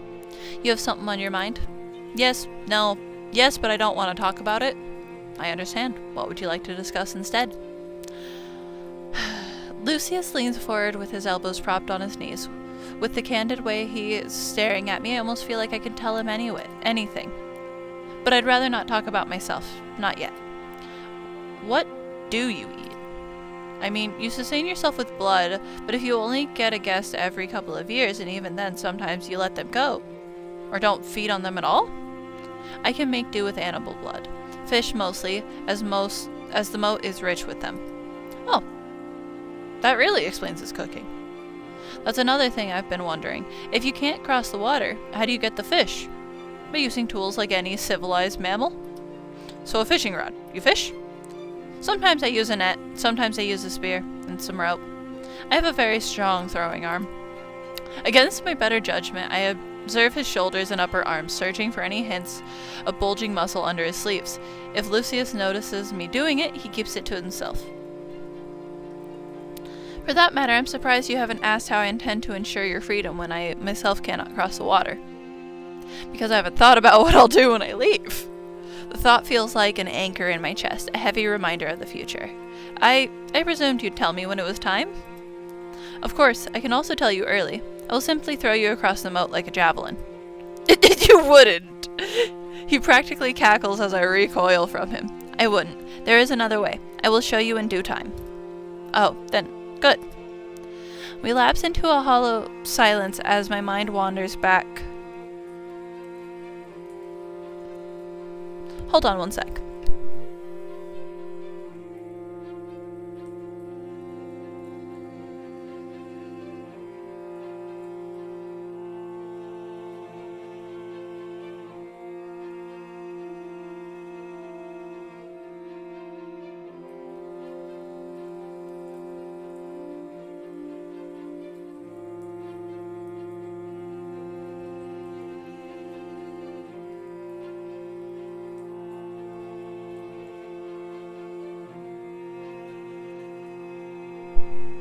Continue. We lapse into a hollow silence as my mind wanders. I'm gonna go back. I think I missed something.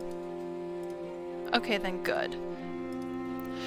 We lapse into a hollow silence as my mind wanders back to my troubles until the vampire starts making a tutting sound at me.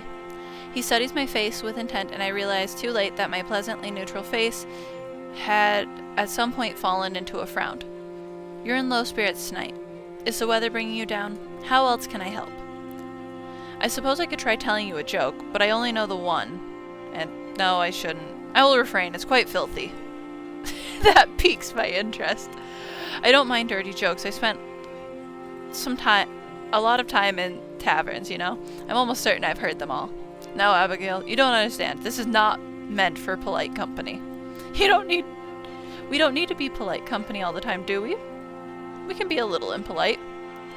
It's not a little impolite, it's unforgivably dirty. Please. If it's bad enough, I will not read it. Y'all can read it yourselves. Very well. Can't say I didn't warn you. It's not too late to change your mind. Lucius, you're killing me. Do you want me to beg? I don't think I can go without hearing it. His laugh is a low rumble. Oh, my cat's being so cute. Oh. There's a low rumble in his chest, and he still makes me wait several seconds before he finally delivers his dirty joke. A white horse falls in waist-deep mud. That's it? That's the dirtiest joke you know? Wait a minute. He tricked me. He played me for a fool. Oh, I should be furious with him, but indignant laughter is already bubbling from between my lips. Laughing. What? How dare you? It's not even funny. You're the worst. Ha ha ha ha. I'm sorry, I can't force a fake laugh. My laughter ripples into a snort, and I know it's futile to try to contain it. Lucius smiles at me, all the while incorrigibly satisfied. Gods, I hate this vampire. I had a similar reaction when I first heard the joke. It pleases me to do some justice. You burst out laughing? I don't remember my exact reaction. It was a long time ago. Well, do you remember who taught you that joke?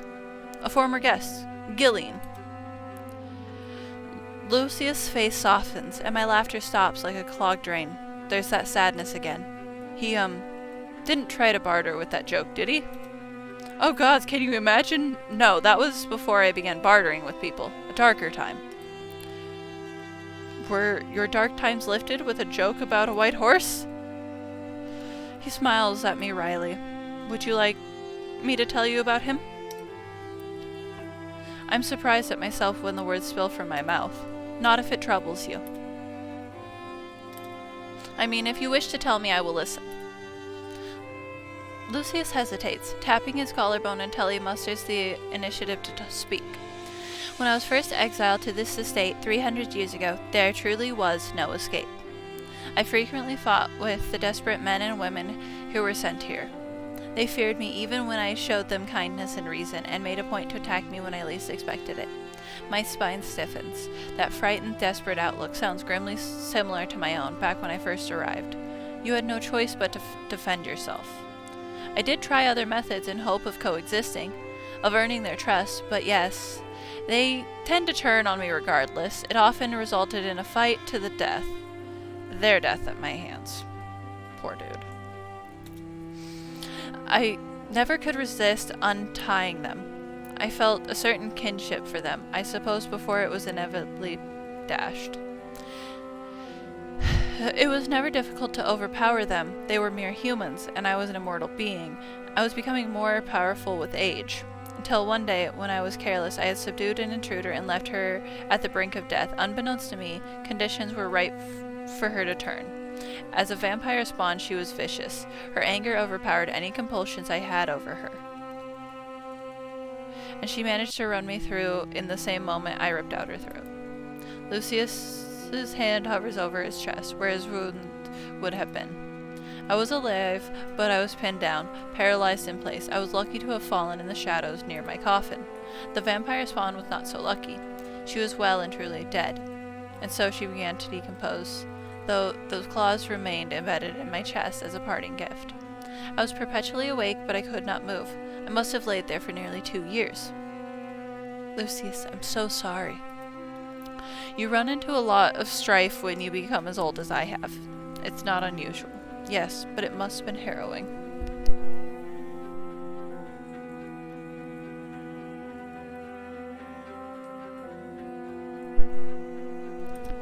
But mostly I was just bored. He's being aloof, but his hand is massaging his chest right above his heart. I assume he doesn't want to show weakness. Gillian was the one who found me there.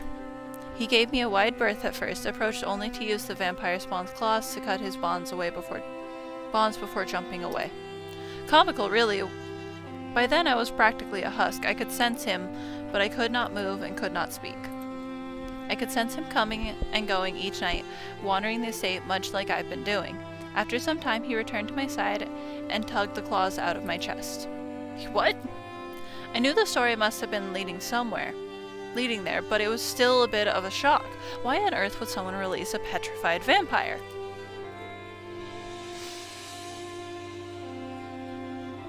I'm just gonna say he was kind, because maybe he was just kind, not stupid.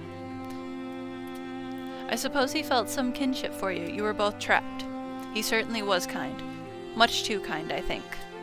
Lucius chuckles quietly. He was the one who drew that portrait, the scrap you found. We burned wood together to make charcoal, and he made all kinds of artwork during his stay. I destroyed much of his work when I lost him, and I regret allowing my emotions to get in the way of reason. It just wasn't fair, the way he convinced me to have compassion for others, the way his gentle nature allowed us to gather a motley little group. It wasn't fair the way This little group of guests I had, they're the ones who figured out a way to escape this blasted estate. I encouraged Gillian to go with them, but he wanted to stay behind. He wanted to stay with me. Which meant, of course, that my very next guest was a cruel one. I awoke to the intruder rifling through my things while Gillian bled out in the courtyard. Oh. Death is a fate all mortals share. I know it all too well, but it shouldn't have been his time. As I let the story sink in, my next words are quietly careful. Did you kill his murderer? Ruthlessly, but it gave me no satisfaction. My He heaved a heavy, shuddering breath. Gillian was still gone. I was alone again, and I had no one else to blame.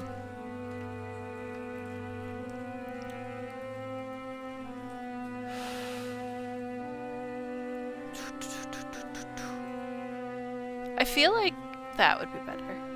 Do you wish you turned him? Sometimes, however, he was worried about losing his free will. I told him about how the vampire spawn was able to resist my command. She had lucid speech and seemed to retain her mind just fine, despite her admittedly murderous intent. But he was fully against the idea of becoming a vampire. He treasured his humanity too dearly. A fitting mindset for an artist, perhaps. It was sometime after that when I began bartering with my guests.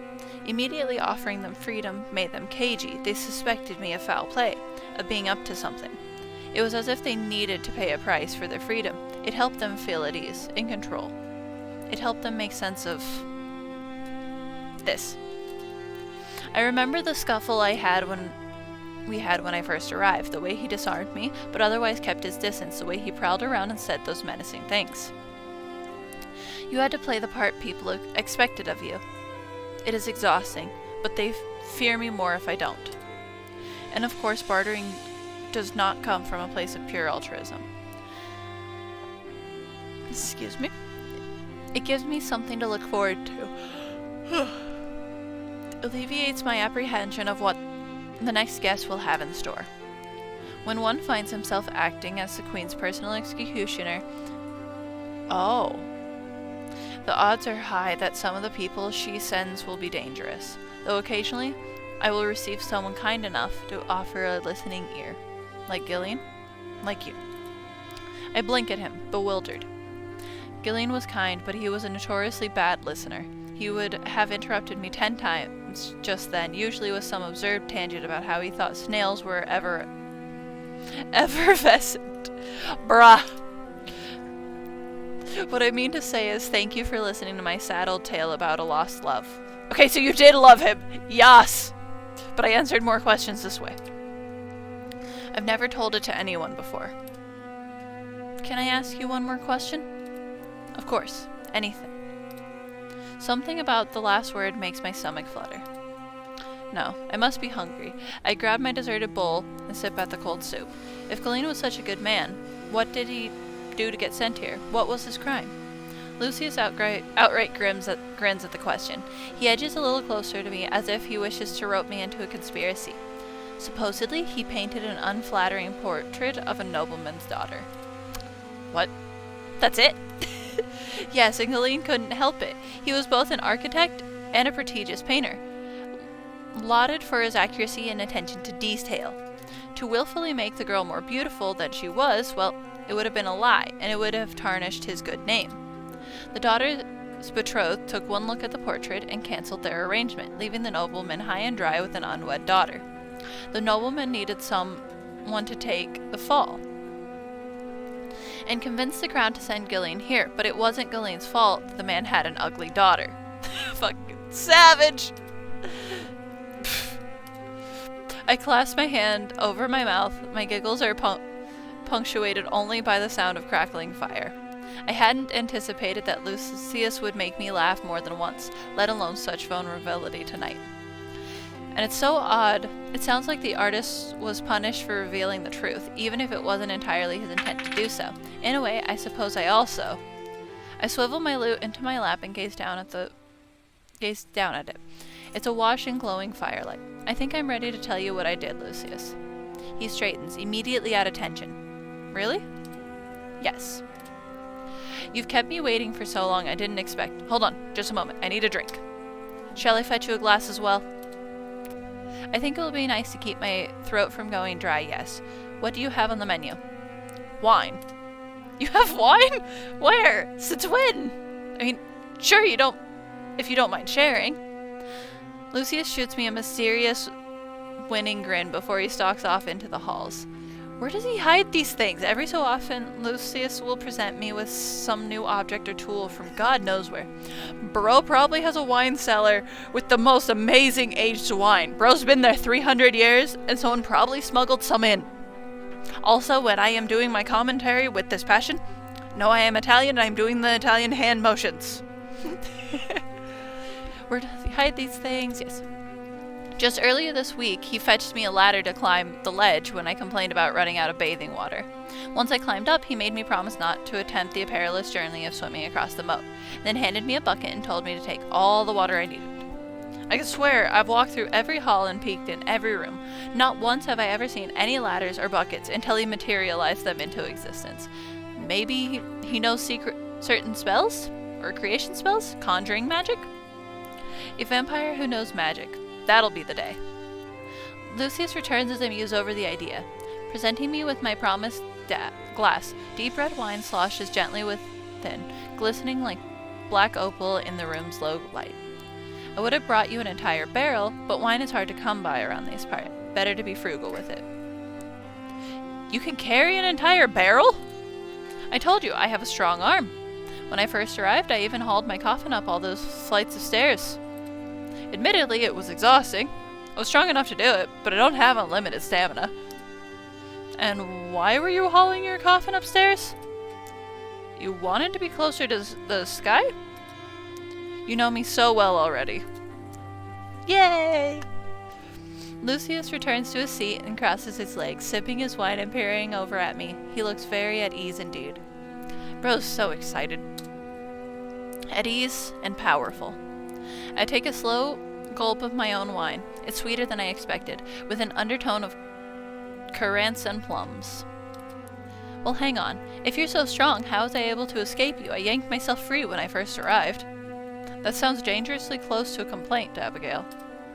I'm just curious. I didn't begrudge you for it, but surely you've realized by now that I am very disciplined and have incredible self-control. I released you because I had no desire to restrain you. You were acting like a street cat who didn't want to be held. I did not wish to be scratched. Gee, thanks. Discipline, incredible self-control. You are full of praise for yourself tonight, Lucius.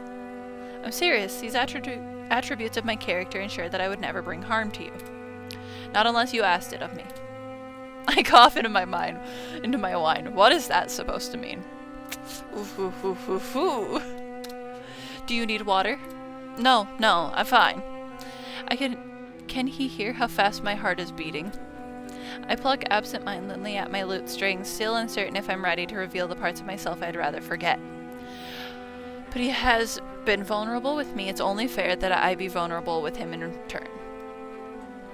And there's no time like the present. I should start with some context. I told you before that I grew up here in Illuvia. I neglected to mention that it was an orphanage, Nightingale Garden Home for Girls. His lip just barely twitches, as if he recognizes the name. I wouldn't be surprised if so. It's a very old, long-established institution. One of his previous guests might have mentioned it, or grew up there like me.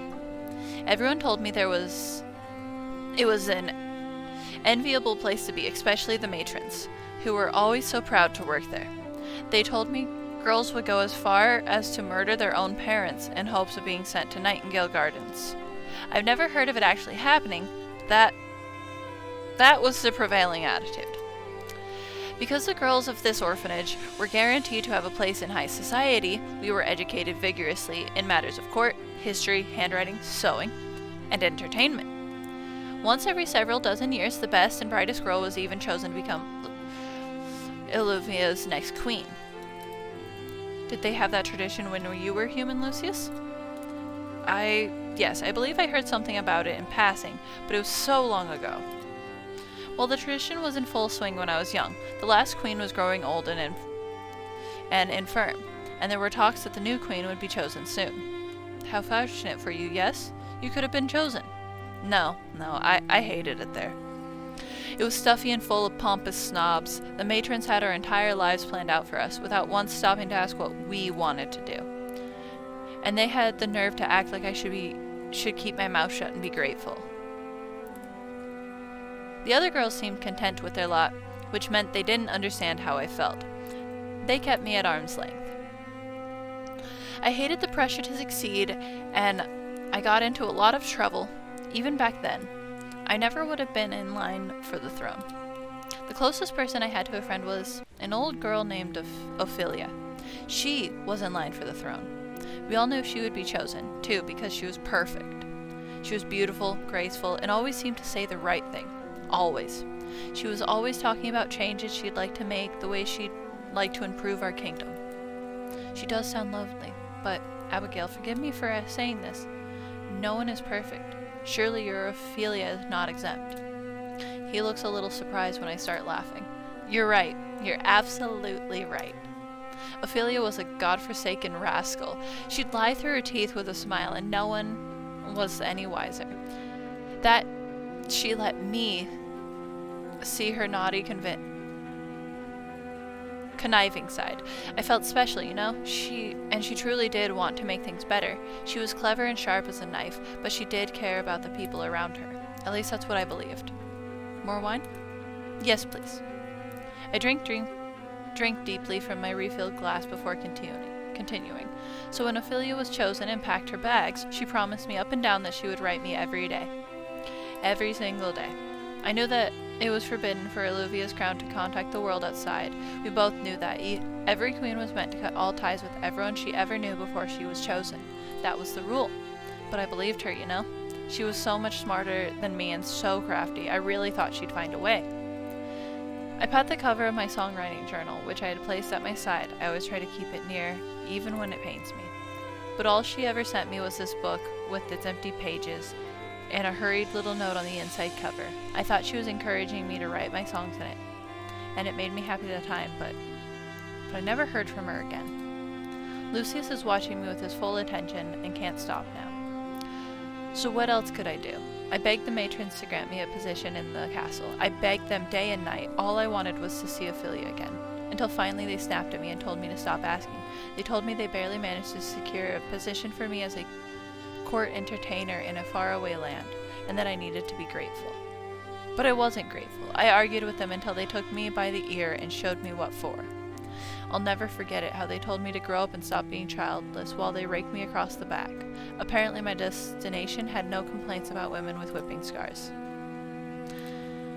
I ran away soon after that, with just the clothes I wore, and honestly, the very things I had with me now.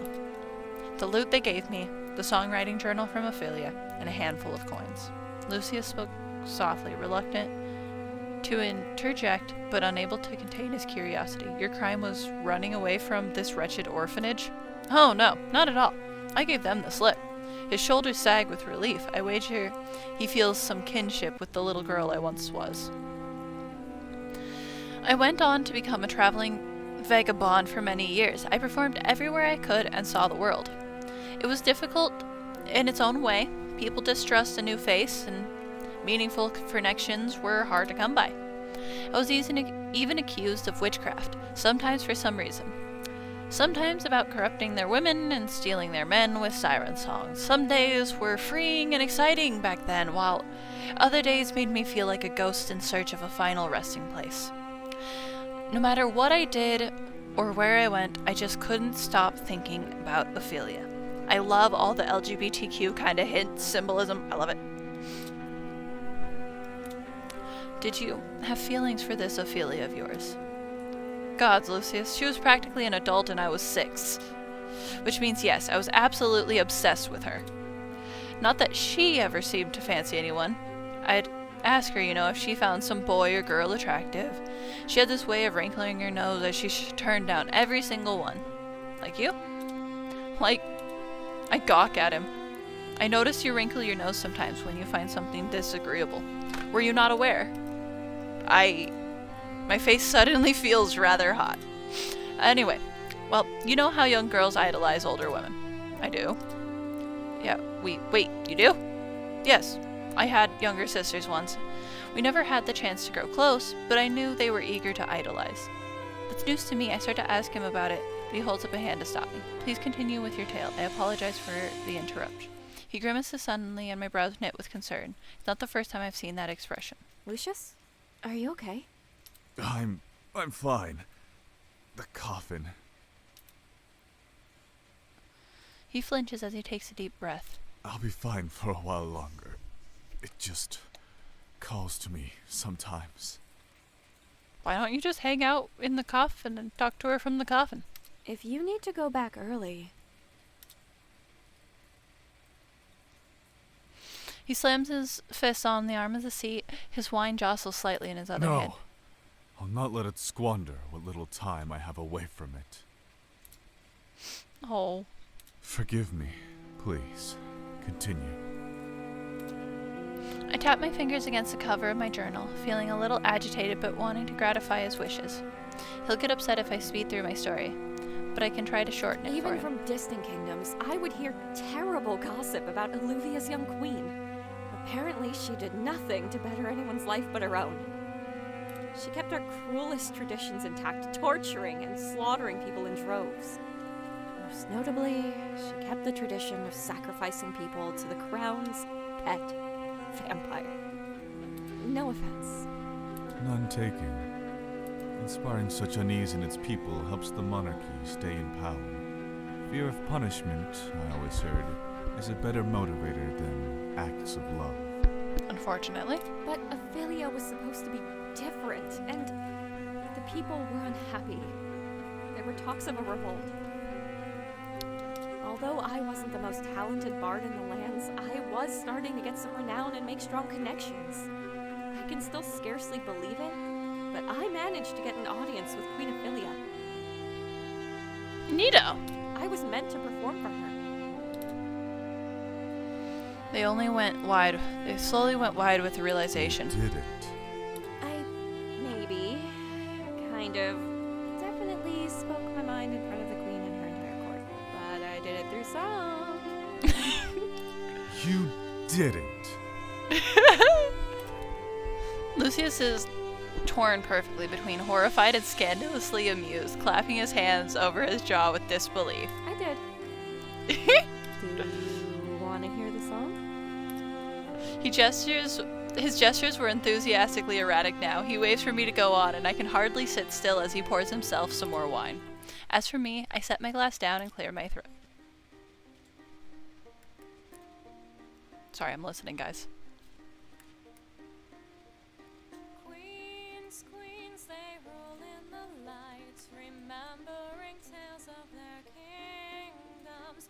Those lands may now be out of sight, but you can still remember your stratagem. Be vain, be cruel, be always right, proud until unproven.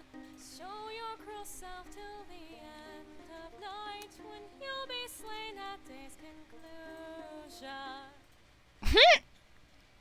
When Lucius applauds me, it's as gradual as it is resonant. The very furniture around us seemed to shudder in response. Gods. Oh, right, because they just put in a name That space. was a more subdued version. Back in court, I was screaming the lyrics at the top of my lungs. I only wish I could have seen it for myself. You must have been radiant. Yay! Lucius looks at me with plain, unmistakable admiration. I feel my cheeks growing warm again, but I tell myself it's just the wine. I always knew Alluvia was full of busybody moralists. To think they'd punish you so gravely for such a thing. Simply ungrateful. Oh, I don't know about gravely. I think I like it here. And I like having you here. Yay! Stockholm Syndrome. Our eyes met with a slow yet abrupt understanding of each other.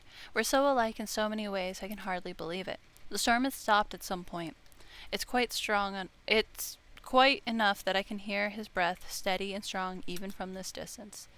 And then he grimaces again. I pivot in time to see the sky now clear of black clouds shifting into the first dusky hints of daybreak. Lucius. Yes, I am going. No need to rush me, you may have the rest of this wine, if it pleases you. He smiles at me one last time, strained and fleeting, before he turns into mist and disappears into the shadows. I'll see you tomorrow. See you tomorrow night, Lucius. I know I'm speaking into an empty room. I know it all too well, but I already miss him. Our girl's got some feelers. Chapter 6. How many chapters are there? Lullabies of the Lost.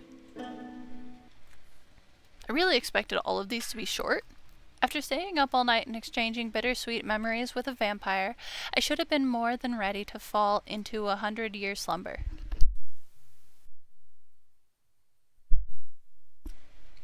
And yet I toss and turn for hours.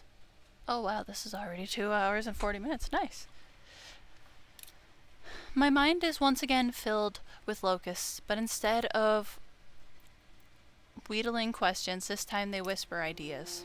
I stride out of my chamber with a groan, raking my hands through my haphazard bedhead.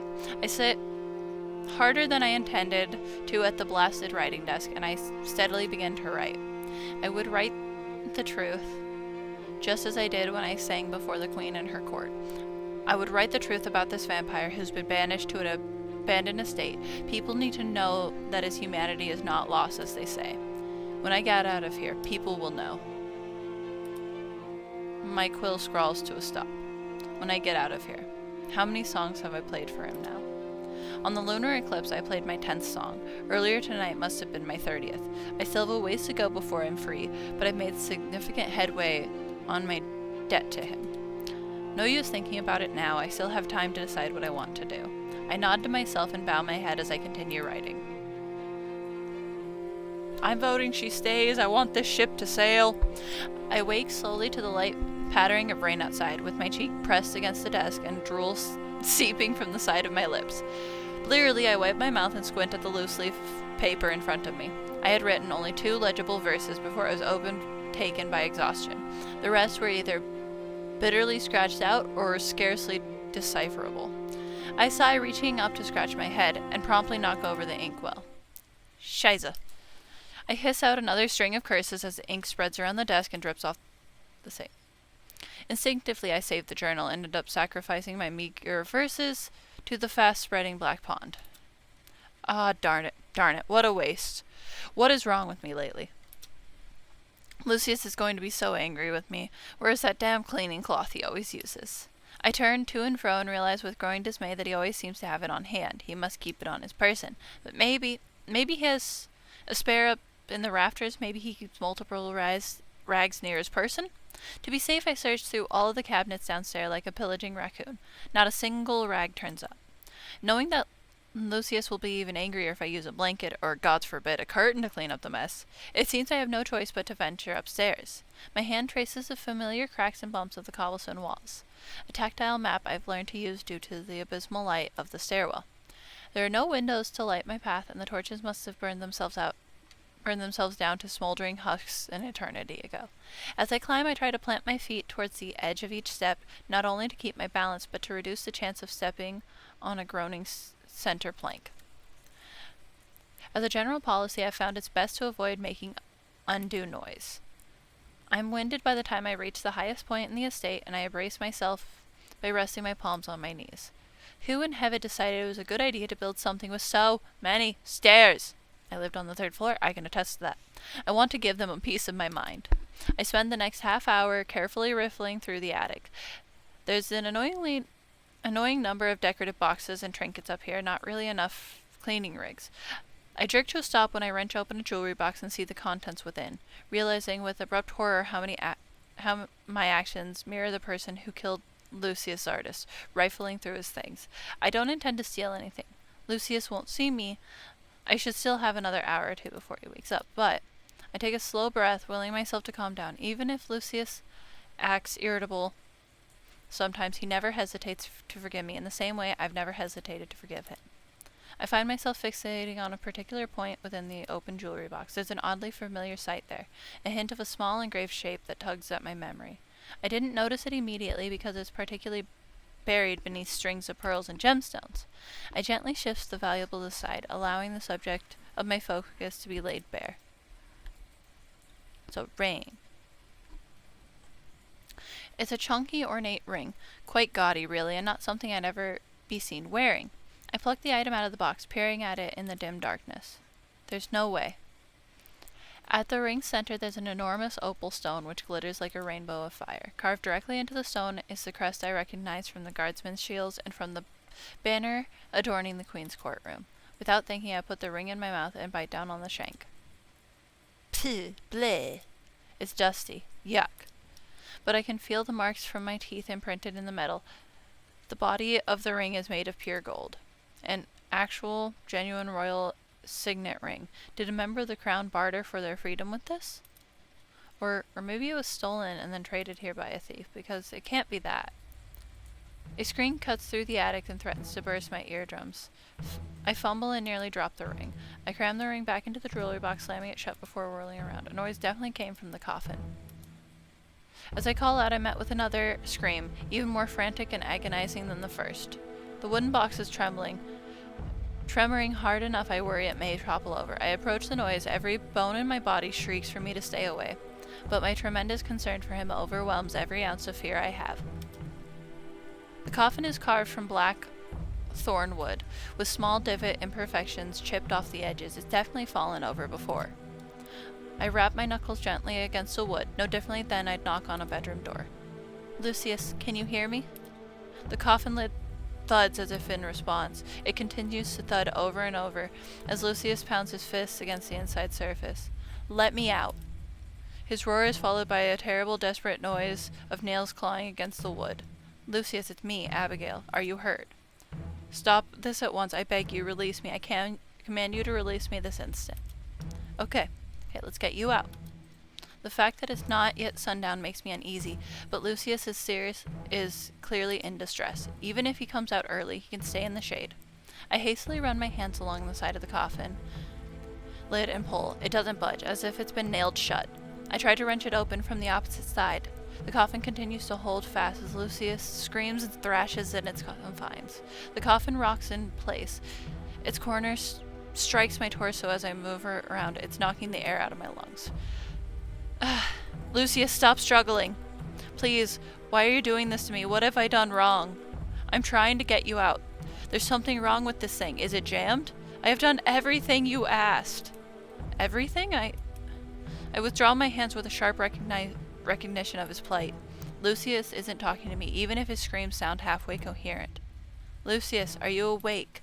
He responds only with wrecked sobbing and a final weak thud. The source of the noise will not hurt you. He was so certain, so quick to assure me of my safety. I sigh through my nostrils, pressing my forehead against the lid. I'm here for you, all right, even if you can't hear me. I slump fully against the coffin, sliding against it as my hands curl into fists. I'll be here for as long as you need me. I am here.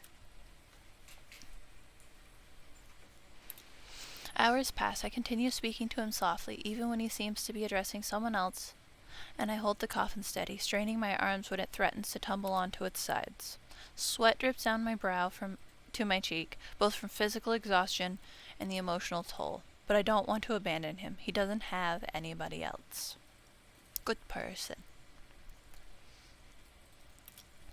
After an excruciating amount of time, he answered me with more noticeable coherence. His voice is gravelly and hoarse, and discernibly calmer compared to the earlier bellowing screams. Abigail, are you still there? Yes. The sun has gone down, hasn't it? Yes, it at last. Lucius makes a small, curt noise of acknowledgement before he clears his throat. With a hollow wooden groan, the lid of the coffin begins to give way. Through the sliver of an opening, I catch a glimpse of a worn velvet bedding and deep gouges in the wood. The lid hangs aloft, barely ajar until Lucius' long fingers curl around the frame. He pushes it with visible effort, getting it open just enough to squeeze himself through. I scurry backwards to make room as Lucius staggers out, shoulders slumps, and steps uneven. The coffin slams shut behind him, a ghastly sight that reminded me too much of a closing mouth. Lucius raises his chin briefly, staring me down with darting, disbelieving eyes before he sags to the ground. I rush to his side, propping his back against the coffin.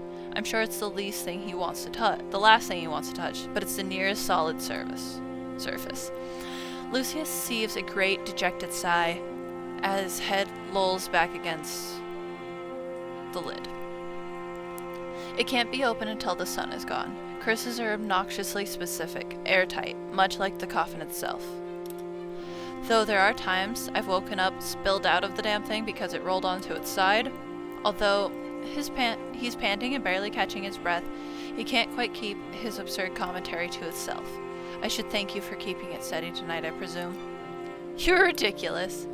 You go through this every single night? Are you hurt? It feels like just yesterday when you were suggesting I'd been amputated at the elbow and then miraculously healed from it with my mighty vampire powers. He chuckles to himself as if recalling a fond memory, and then he hangs his head between his knees. Without thinking twice, I reach out to rub wide, slow circles on his back. An intrusive fraction of my mind notices his body is warmer than I expected. Take your time. It bothers me that you're deflecting with humor, but we're a pair of pots and kettles, I suppose. But the pot could have capitalized on the opportunity to stab the kettle through the coffin. My hand slows, resting on his shoulder blade. Is that a request? No, don't answer that. I wasn't going to. It didn't even occur to me. Lucius, if I wanted to stab you, I would have done it weeks ago. How many times have you been stabbed? Before he can answer me, I turn to look at the coffin with new eyes. An innumerable amount of thin, discolored lines streak across its surface, particularly round the head and the middle of the box. I thought they were wood veins at first, but as I lean closer, I realize they're incisions, slits that have since been filled and stained. Some of them have the approximate width of a longsword. Lucius, this is absurdly horrific. This is no way for anyone to live. You don't deserve this. You're too kind, Abigail. A beat passes as he continues to breathe haggardly, still getting his bearings. Have you gotten any rest? He doesn't look up to me. He might not have the strength to do so. Have you? Touché, but I was technically asleep. Perhaps half asleep for some of it, but by and large I was unconscious. I know. Gradually his eyes raise to meet mine. How would you know such a thing? My breath catches when faced with our sudden proximity. I retract my arm from his back, though I will myself to stay by his side. It's just we normally keep such a civil distance from each other. I've never even sat next to him until tonight. When I perform my songs for him, I am the act and he's my audience. There's an invisible wall that separates us based on our differing status, the entertainer and the entertained. Here and now I feel as though the wall has begun to crumble. You must think me a terrible housemate for screaming all day. No, not at all. Sorry, I'm tired. I bump my shoulder against his. My fingers fidget and lace together in my lap, an absent-minded little distraction that proves me a small measure of comfort. I remember what it was like. I used to get night terrors when I was a girl. Did you know? At the orphanage, Nightingale Gardens? Yes, and it was the worst place to get night terrors. Half of the matrons thought I was possessed, the other half thought I was intentionally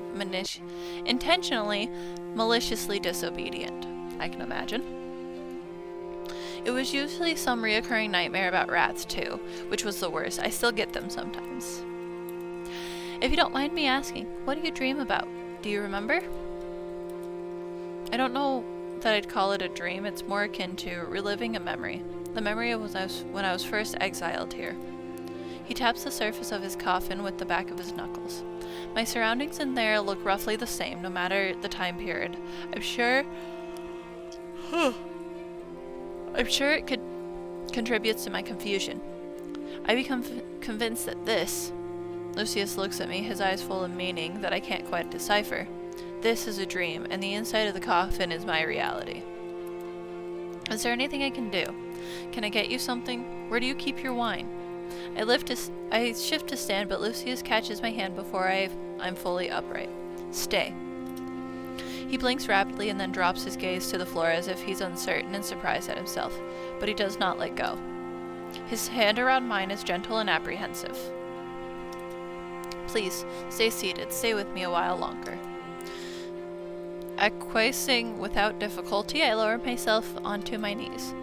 He seems to breathe more easily when I'm by his side. We stare at the expansive glass window for a time, content to be quite together.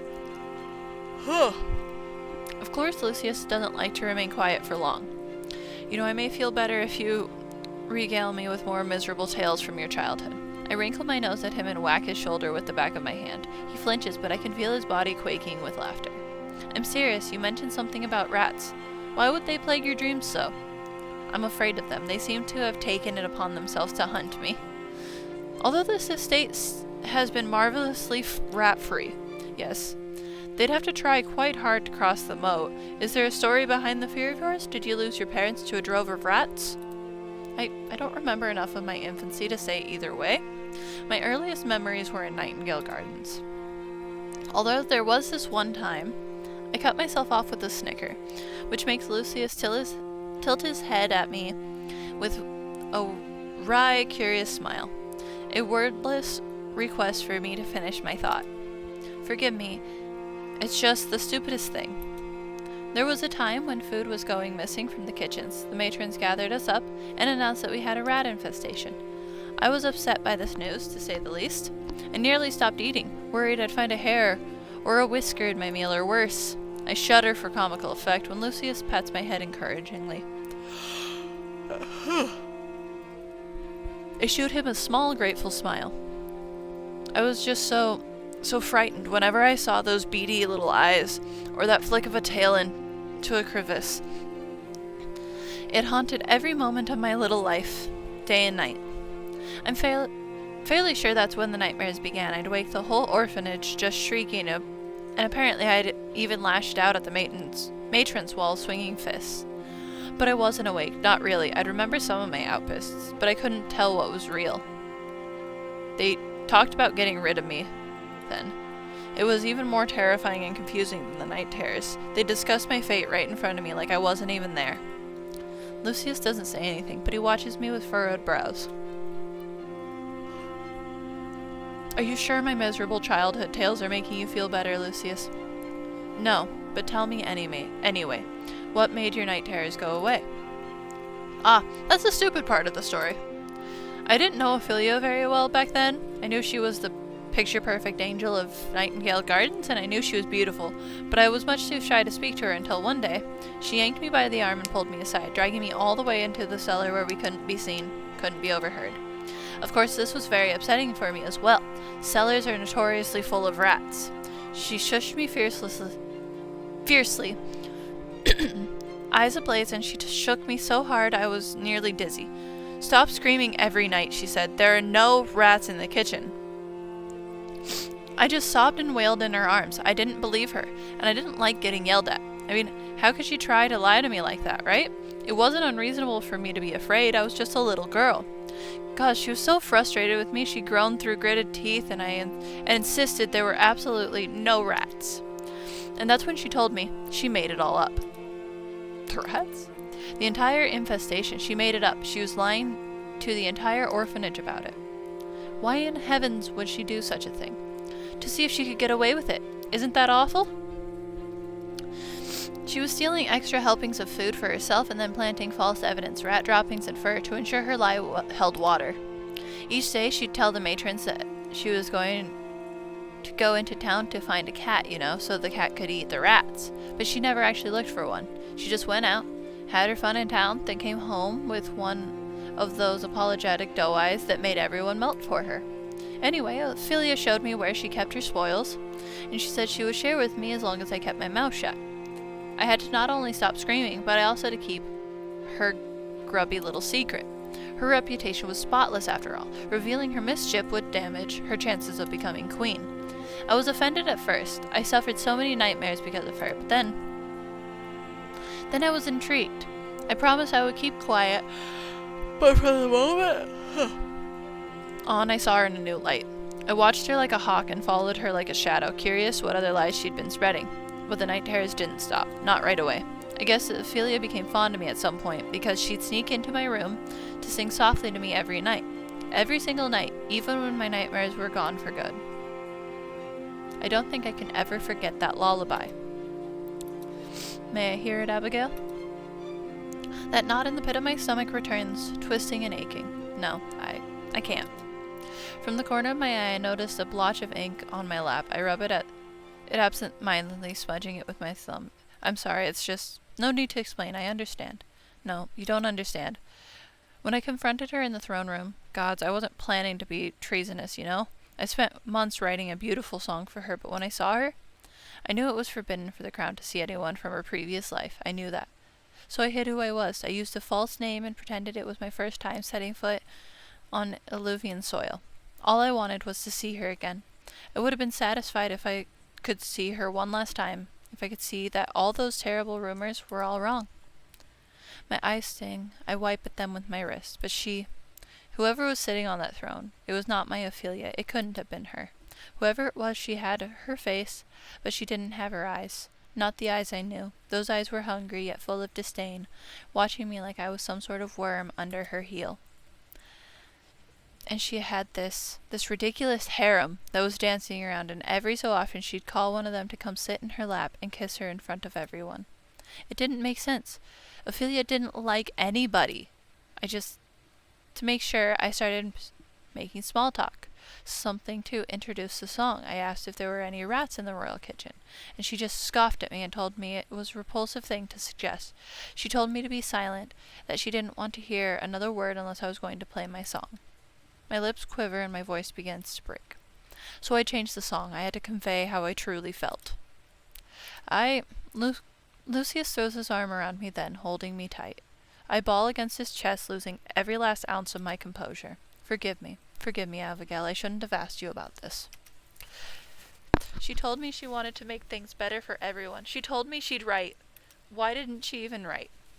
Forgive me.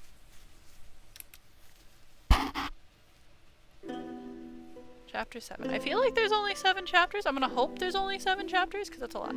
A hesitant tune. I cried myself into a stupor. The next thing I knew, I was sitting in my bed with swollen eyelids and a throbbing headache. I have vague memories of Lucius carrying me to my room, grunting unhappily when he had to wedge his way in. I really need to stop pushing my bed against the door. And then, as he drew the covers up to my neck, he told me. What did he tell me? I tapped my temples in a steady rhythm, chasing down the memory before it eludes me for good. He wanted me to meet him in the courtyard. He said he would wait for me there until I felt well enough to see him. I think he said he had something to tell me. I pressed my palms into my eyes, hoping to reduce the swelling. Even my throat is raw from shedding years of pent-up grief. In grief's place, a new flip-flop of emotions swirl in my chest, and my heart is pounding in an erratic staccato beat. I think I'm going to be sick. I can't believe I told him everything. I even cried in front of him, slobbered all over his clothes. God, it was mortifying. I never cry in front of people, let alone on them. You touched the ink and forgot it was there. I really want to know how he reacts to the giant ink spill, I'm not gonna lie. And I was so distracted by my own melodrama that I completely forgot to ask him about that ring. I shake my head, telling myself that it's fine. I'll have plenty of time to ask him later. Lucius stands like a pillar under the moonlight. His hands are linked behind his back as... Why am I yawning so much? As he observes the heavens. For the first time in a long while, the sky is clear. A yellow crescent moon hangs high among the stars like a lopsided smile. I wince at the soggy squelch of mud with every step I take, but since he was the one who asked to meet me out here, I don't think he'll begrudge me for any muddy footprints. Hey, did I keep you waiting long? Lucius doesn't turn. I have something to show you. It was show, not tell. Is it another astrological phenomenon? No. His hands tighten imperceivably behind his back. Lucius turns just enough to glance at me, and I shoot him a sheepishly puzzled grin in response. Something about seeing me renews his resolve. Follow me. Lucius leads me through a side entrance of the estate, through empty stables and servants' quarters. There was little of note when I ambled through here before. As we cut through the terrace, he stops to grab and light a lantern. He holds it out in front of us, though our path is far from dark. I continue to trail after him down several winding halls until finally we reach a dead end. Is this what you wanted to show me? Lucius, I've already seen every inch of this estate. What? Lucius pushes his palm against the farthest wall, revealing a door-shaped indent. He leans his weight into it until it gives way, unveiling a dark passageway and a small staircase leading down. Lucius extends a hand to me with a sideways smile. Coming? I take his hand with a touch of hesitation. His skin is cool from the night air. I don't want to climb any more stairs after this. Lucius laughs and pulls me a step closer. You won't have to. I can promise you that. An ambitious promise. This is the moment where you're luring me into my doom at last, yes? You're finally going to drink my blood and reduce me to a withered corpse? Yes, I prepared a wonderful marinade of citrus, olive oil, and green pepper to baste you in downstairs. Love that. Really? No. He leads me down an old cavernous path that expands in size the deeper we go in. The lantern sways from Lucius' grasp with each step, causing a pallid glow on our surroundings. I see now why he grabbed it. It soon becomes our only source of illumination. Something in my ear.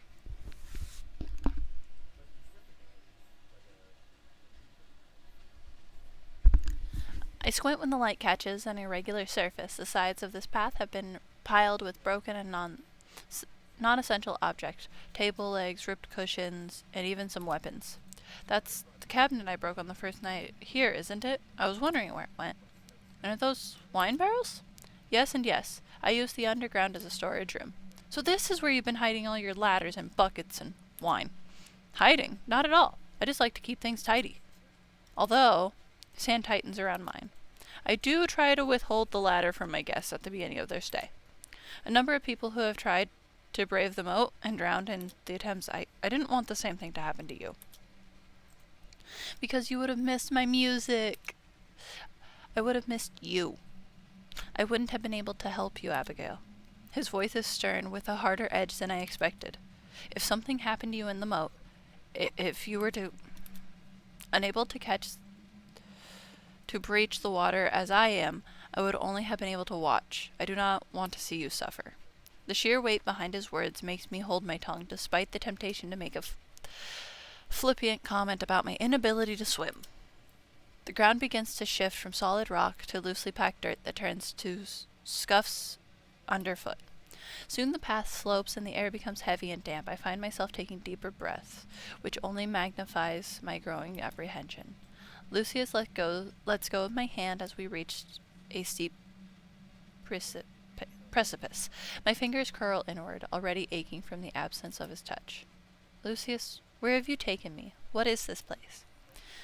Nailed into the precipice with wooden stakes, a long rope ladder extends further into the dark abyss. The opening becomes narrower below, but the structure of the passage seems secure and dry, no sign of water droplets leaking through the moat.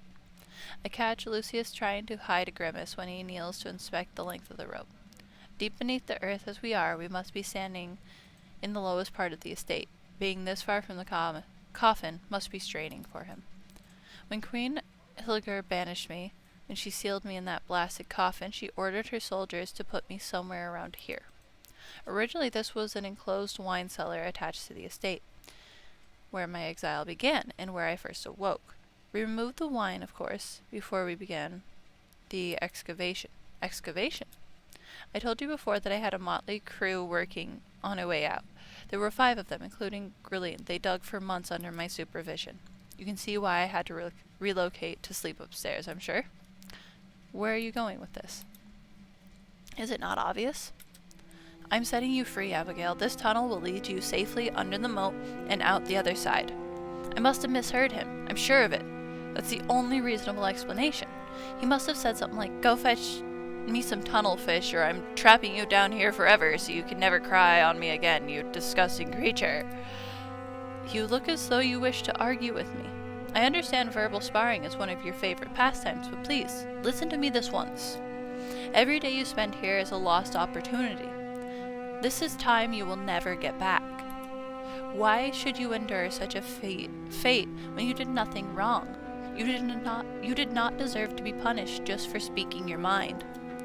All this over a mere song. You understand, don't you, Abigail? Your freedom should never have been up for bargain. Your freedom. Yours is priceless, Abigail. Lucius, wait. This is so sudden. I can wait no longer knowing the injustice you've suffered. Please, Abigail, live your life and be free. You're not an immortal like me. You should spend what little time you have in happiness. But haven't you also suffered injustice, Lucius? Don't you also deserve freedom and happiness? I cast my eyes down the dark passageway, searching. If this leads under the moat, you should be able to travel beneath it, right? He no longer tries to hide that flinching grimace, that cold reminder of his reality, the coffin, the secondary measure that guarantees they can never leave. Can't you bring the coffin with you as long as it's nearby? Can't you go anywhere you want? And what, carry it all the way through miles of tunnels and woods, stopping each day to clamber in and howl through the night terrors, terrifying local wildlife? Then eventually, when we do reach civilization, you'll gain a name as the woman who travels with a possessed coffin. We'll both be social pariahs then, won't we? No thank you. Besides, I believe I told you how deeply I dislike tight spaces. The tunnels beyond this point disagree with me. I'm better off here in my own private estate. How can you believe this is better? It's the only choice I have, Abigail. It's the only life I'm allowed to lead. You'd best worry about your own choices, especially now that your debt is cleared. I'll provide you with a week's worth of rations, along with enough coin from my personal coffers to compensate you for your performances. Now are you ready to go? Ridiculously, my eyes are swimming with tears again, despite my best attempts to blink them back and wipe them away. What will I choose? We're gonna stay! I won't leave you. You can't make me go. I refuse to abandon you. Abigail, please. You must see reason. I have explained why I cannot go with you. Then I am staying here. I don't intend to leave your side. Not now, not ever. Lucius recoils from me as though he suffered a physical blow. How could you say such a thing? You have no future here. Yes, I do have a future. It's not as if I'm going to drop dead on the spot after deciding to stay. See, I still draw breath. That's not what I meant, and you know it. You know as well as I do that there's little to do and the food is lacking. On top of that, every 2 years, I risk dying at the hands of a hypothetical Burgand. Lucius, it's no different from the world outside. The roads were dangerous even when I traveled with an empty caravan. I've also been forced to take lives in order to defend myself. By the way, so don't even try to bellyache about being too monstrous to associate with me. I wasn't going to... Let me finish. I hold up my chin and meet his gaze dead on, much like when I performed in front of the Queen's court. You told me before that you would respect my right to choose. I dearly hope that has not changed. I know that our arrangement began from a place of punishment and debt. But as I spent time here and got to know you, I began to feel differently about my situation. You're right that my time is precious. I intend to spend it in a place that has brought me the most joy I've ever felt. I don't care about the food or the amenities, Lucius. I'll eat your disgusting fish every single day if that's what it takes to be with you. To be with me? I clasp my hand over my mouth. My own words sink in further as Lucius echoes them, and I realize with mild frustration that they were true to their core. Nothing is more important than being here for him. Somewhere beneath the surface, I've always known that my budding feelings for Lucius amounted to more than mere loneliness. I convinced myself that I was fine with being a companionless traveling bard, yet now it hurts to be away from him when the sun rises. How much deeper would that knife cut if I leave him now? I've seldom been in love. I'm not confident I'd recognize it, even if it slapped me across the face. But this feeling I have when I look at him now. Gods, I hate how honest I had to be now that I am in close, frequent proximity to someone I actually like. My voice shakes, though I try my best to get my bearings. I've come to care about you a great deal, Lucius. Can't you tell? We live in a cold, wicked world. You know as well as I do that sending me back to it would not guarantee my safety. There's bandits and wild animals, shipwrecks and desert heat. I'm grateful that I've survived my fair share of adversity just long enough to meet someone like you. Being here is the closest I've ever felt to having a home. I don't have much of a life to return to outside of the estate. Maybe I want to rot here for the remainder of my brief and miserable existence. I want to discover what else we have in common, and I want to learn more about you. Would you deprive me of that?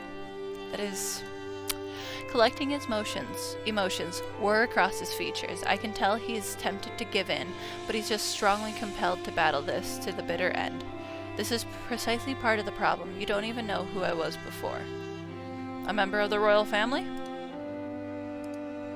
I found your ring, Lucius. I was shocked at first, but you weren't the one who condemned me here. I won't hold you accountable for the cruelty of your successors, so please don't suggest that I'd hate you because of who you are. I don't. I suspected that you'd found it, but you still don't understand. Then explain it to me. Are you not royalty after all? These tunnels will be the death of me. I feel lightheaded. I need some air. Lucius turns and stalks away, leaving me with the lantern. Lucius! There's an odd sense of déjà vu as I pursue him through the servants' quarters, my pace far less hurried than his. Although his strides are long, I have no difficulty keeping up. He slows to a stop in the courtyard and once more stands with his back turned to me. Do you know how difficult it was to make the decision to free you? No. A selfish, disgusting part of me is pleased that you would choose to stay. You were human. It's not selfish to be pleased, Lucius. Oh, the Lucius. Oops. Isn't it? He whirls on me. I told you what happened last time to Jillian. It took me years to recover. If any harm were to befall you, if you were to be taken from me, I don't think I could... Oh. He cuts himself off as a shuddering breath escapes him. Lucius, I'm making this decision not from a place of foolhardy courage, but because your presence is worth enduring some apprehension. I am scared, you know. It's all right if you're scared too. I close the distance, reaching for him. When he mirrors my movements, however, timidly, I seize him and pull him into a fierce hug. Lucius trembles in my grasp, his fingers digging small crevices into the clothes on my back. I can't promise I'll live forever, Lucius. No one can promise it. Not even you. But the time I've spent with you has been the happiest times I've ever known. I feel like I can talk to you about anything, even things I'd intended to bury forever. And the memories I've made here, I know to appreciate them only because I've had you by my side. Please don't deprive me of our bond. I want to enjoy it while it lasts, however long that may be. Lucius, I think I'm falling in love with you. Oh. My heart feels like it's stopped. I know it sounds absurd. I know we haven't known each other long. 90-day fiancé! But you're a beautiful, radiant woman. Anyone can see it. You must have better options than this. You deserve other options. I just know someone out there will worship the very ground you walk on. That's your job. His confession reverberates in my mind like a tuning fork. I feel dizzy, like I'm soaring all at once. But I pull myself together enough to murmur into his hair. What if I don't want other options? What if I only want you? Then I would be powerless to deny you my radiance. I would hate for you to regret this decision. I pull away, not to detach from him, but to get a good look at his face. His eyes search mine as he cups his palm over my cheek. I propose a new barter, vampire. Oh? I would have your heart in exchange for mine. Despite himself, Lewis, you're gonna be Lewis now, scoffs out a small laugh. If you have thought this through, if you are truly, wholeheartedly certain,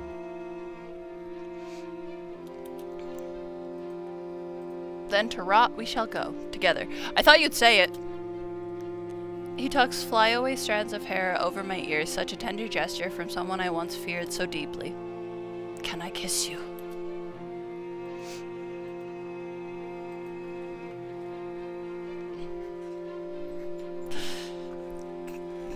Since I'm already sassy, I'm gonna be sassy some more. I practically leap into him, crashing my lips against his, knocking our teeth together. Ha! He makes a surprised sound, but doesn't protest. Lucius, encircles his arms around my waist and leans in, kissing me harder. Mutual laughter bubbles between us, and I kiss him all over his ridiculous face. Abigail, you.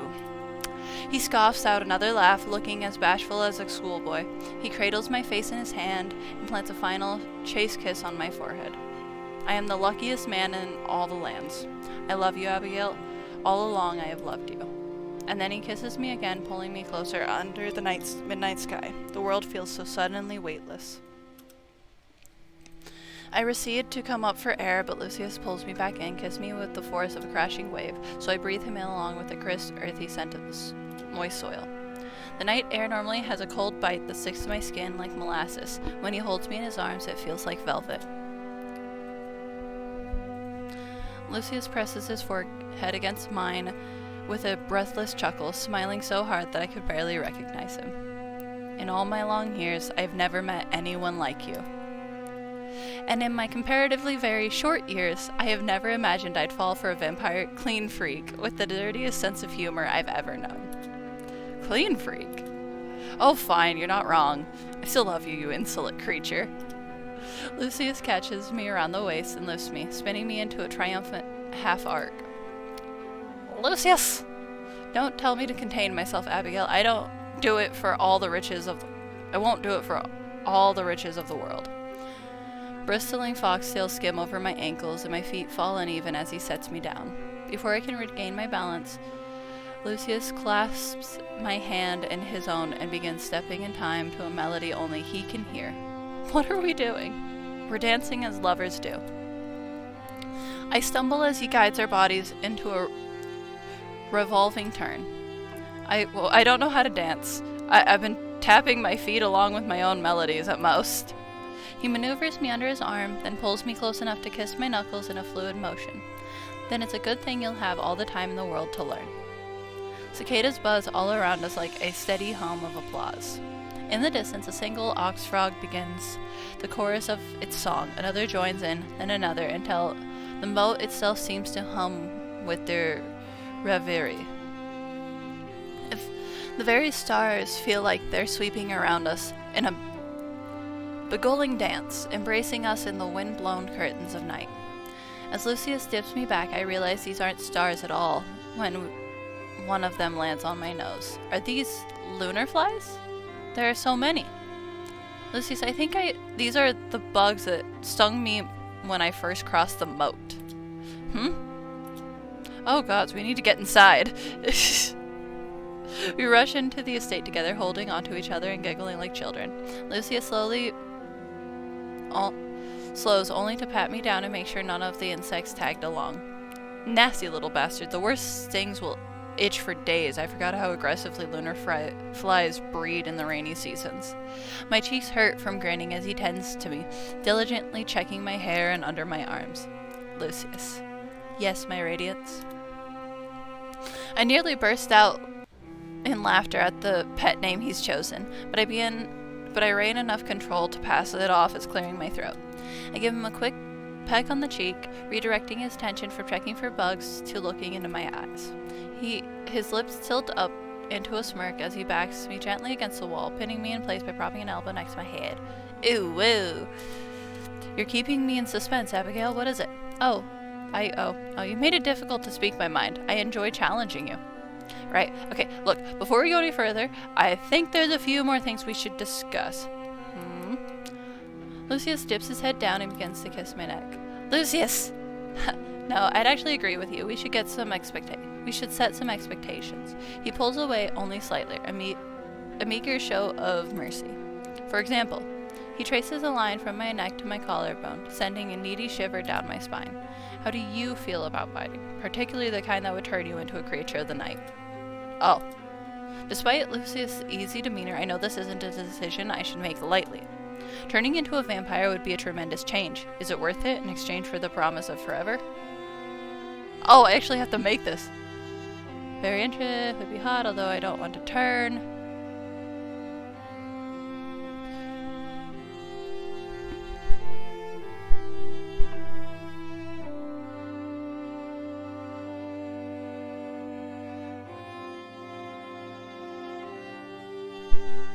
With the turn to a vampire because there's so many different options. I can always come back and play it again. I'm very interested. There's an indisputable appeal to immortality and power, along with the chance to share an eternity with my new beloved. Lucius' expression of absolute enthrallment only serves to bolster my decision. Then, on a twilight eve of your choosing, it shall be done. Your wish will be my command whenever you are ready. The process may be painful at first, but I am certain you will emerge from it more radiant and powerful than ever. Now, what was it you wished to discuss with me before we consummate our relationship? Oh, I'm a little embarrassed. You're going to laugh at me. Is laughing such a bad thing? Tell me it's about the ink! I was wondering if you were the first Illuvian king, the one who surrendered his crown to the heavens. His bellowing laughter reverberates against the very walls. I knew you'd laugh at me. Oh, you jerk. Forgive me, it's just...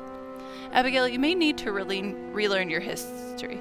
Illuvian's first king reigned from the dawn of civilization. If I were him, I would be very old indeed.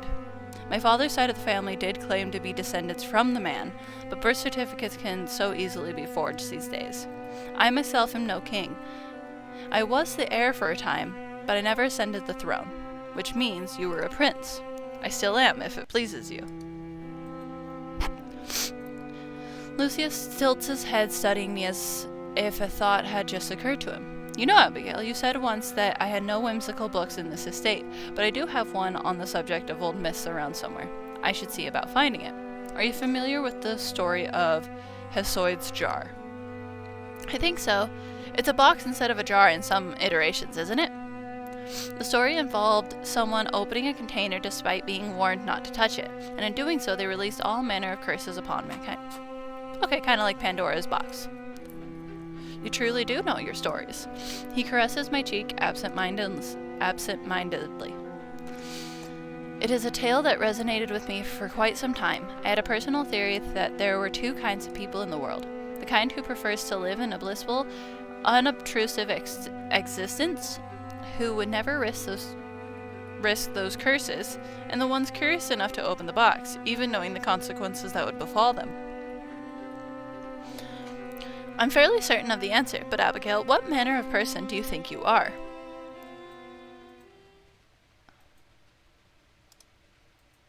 Yeah, I'd rather be curious. You know me, don't you, Lucius? I have to see what's at the bottom of the jar. If I recall, despite its moral lesson of caution, the story has an optimistic ending. In the wake of the curses they unleashed, the main character peered just once more into the container. They discovered that hope remained.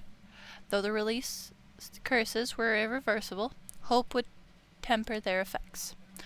The true moral of the story is, although some curiosity can be a curse, more curiosity may be the cure.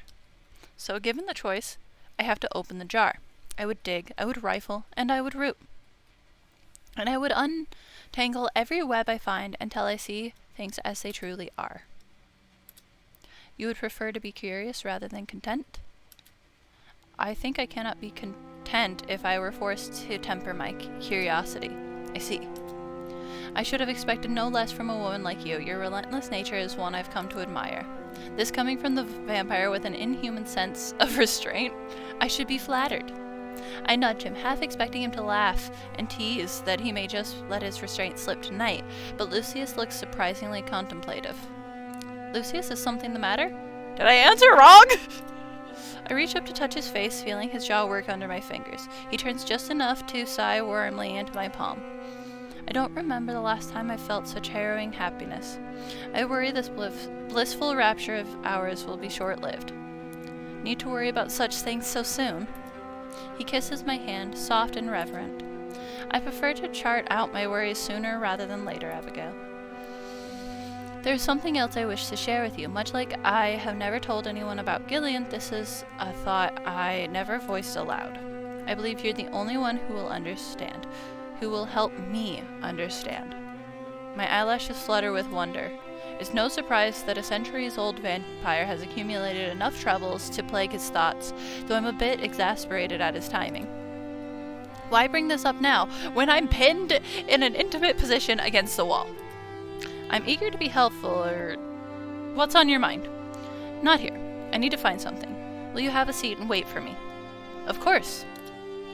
Lucius exhales sharply through his nose, relief and gratitude all at once, and presses his lips to my cheek.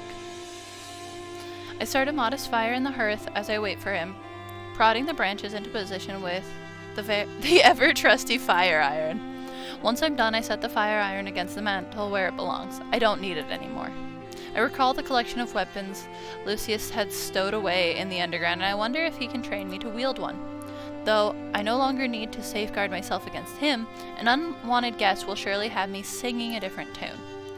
When Lucius returns to my side, he's holding a flat frame of wood face down against his chest and wearing such a somber expression that I expect he's brought me a mourning portrait. The frame is moderately sized, with a width that equals his shoulders and height spanning from his collarbone to his navel. The wood is the same shade as the black thorn as his coffin, which in itself makes me uneasy. Abigail, thank you for waiting. His eyes trail past me to stare at the massive ink stain at the center of the room.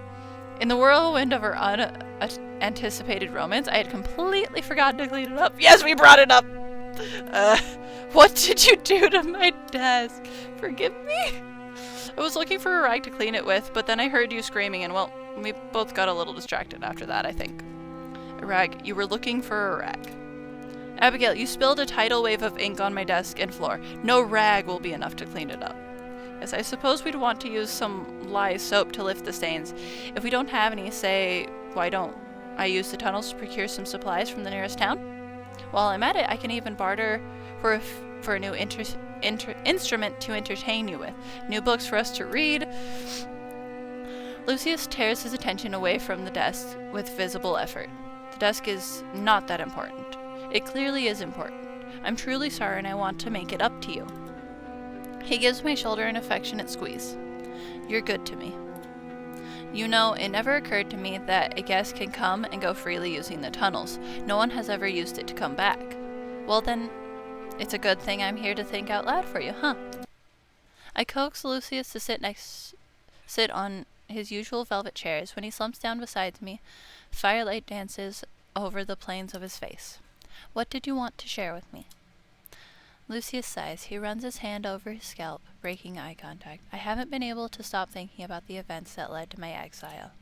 For so long I believed it was all unjust, that I was suffering an unfair fate. But ever since you found that scrap of parchment, no, ever since I met you, you've encouraged me to reflect on myself. Abigail, I'm no longer certain of my innocence. Funny that he should mention innocence. I've recently begun questioning that very concept. Good things don't always come to virtuous people, just as evil doesn't always get punished. When the world itself is unjust, one's sense of innocence is not enough to guarantee their safety and freedom. Gods, just look at what happened to Ghislaine. Murdered in cold blood for trusting in the goodness of his fellow man. We are not pure, faultless beings, Lucius. When we are placed in positions of suffering, we often need to become worse to survive. It's not strange to become blemished when we fall. You said it yourself that no one is perfect. I know. I knew you might say this, which is why I need you to see what I brought. I put the pieces of the portrait back together. Its edges are frayed and some parts are still missing, but he turns the frame face up.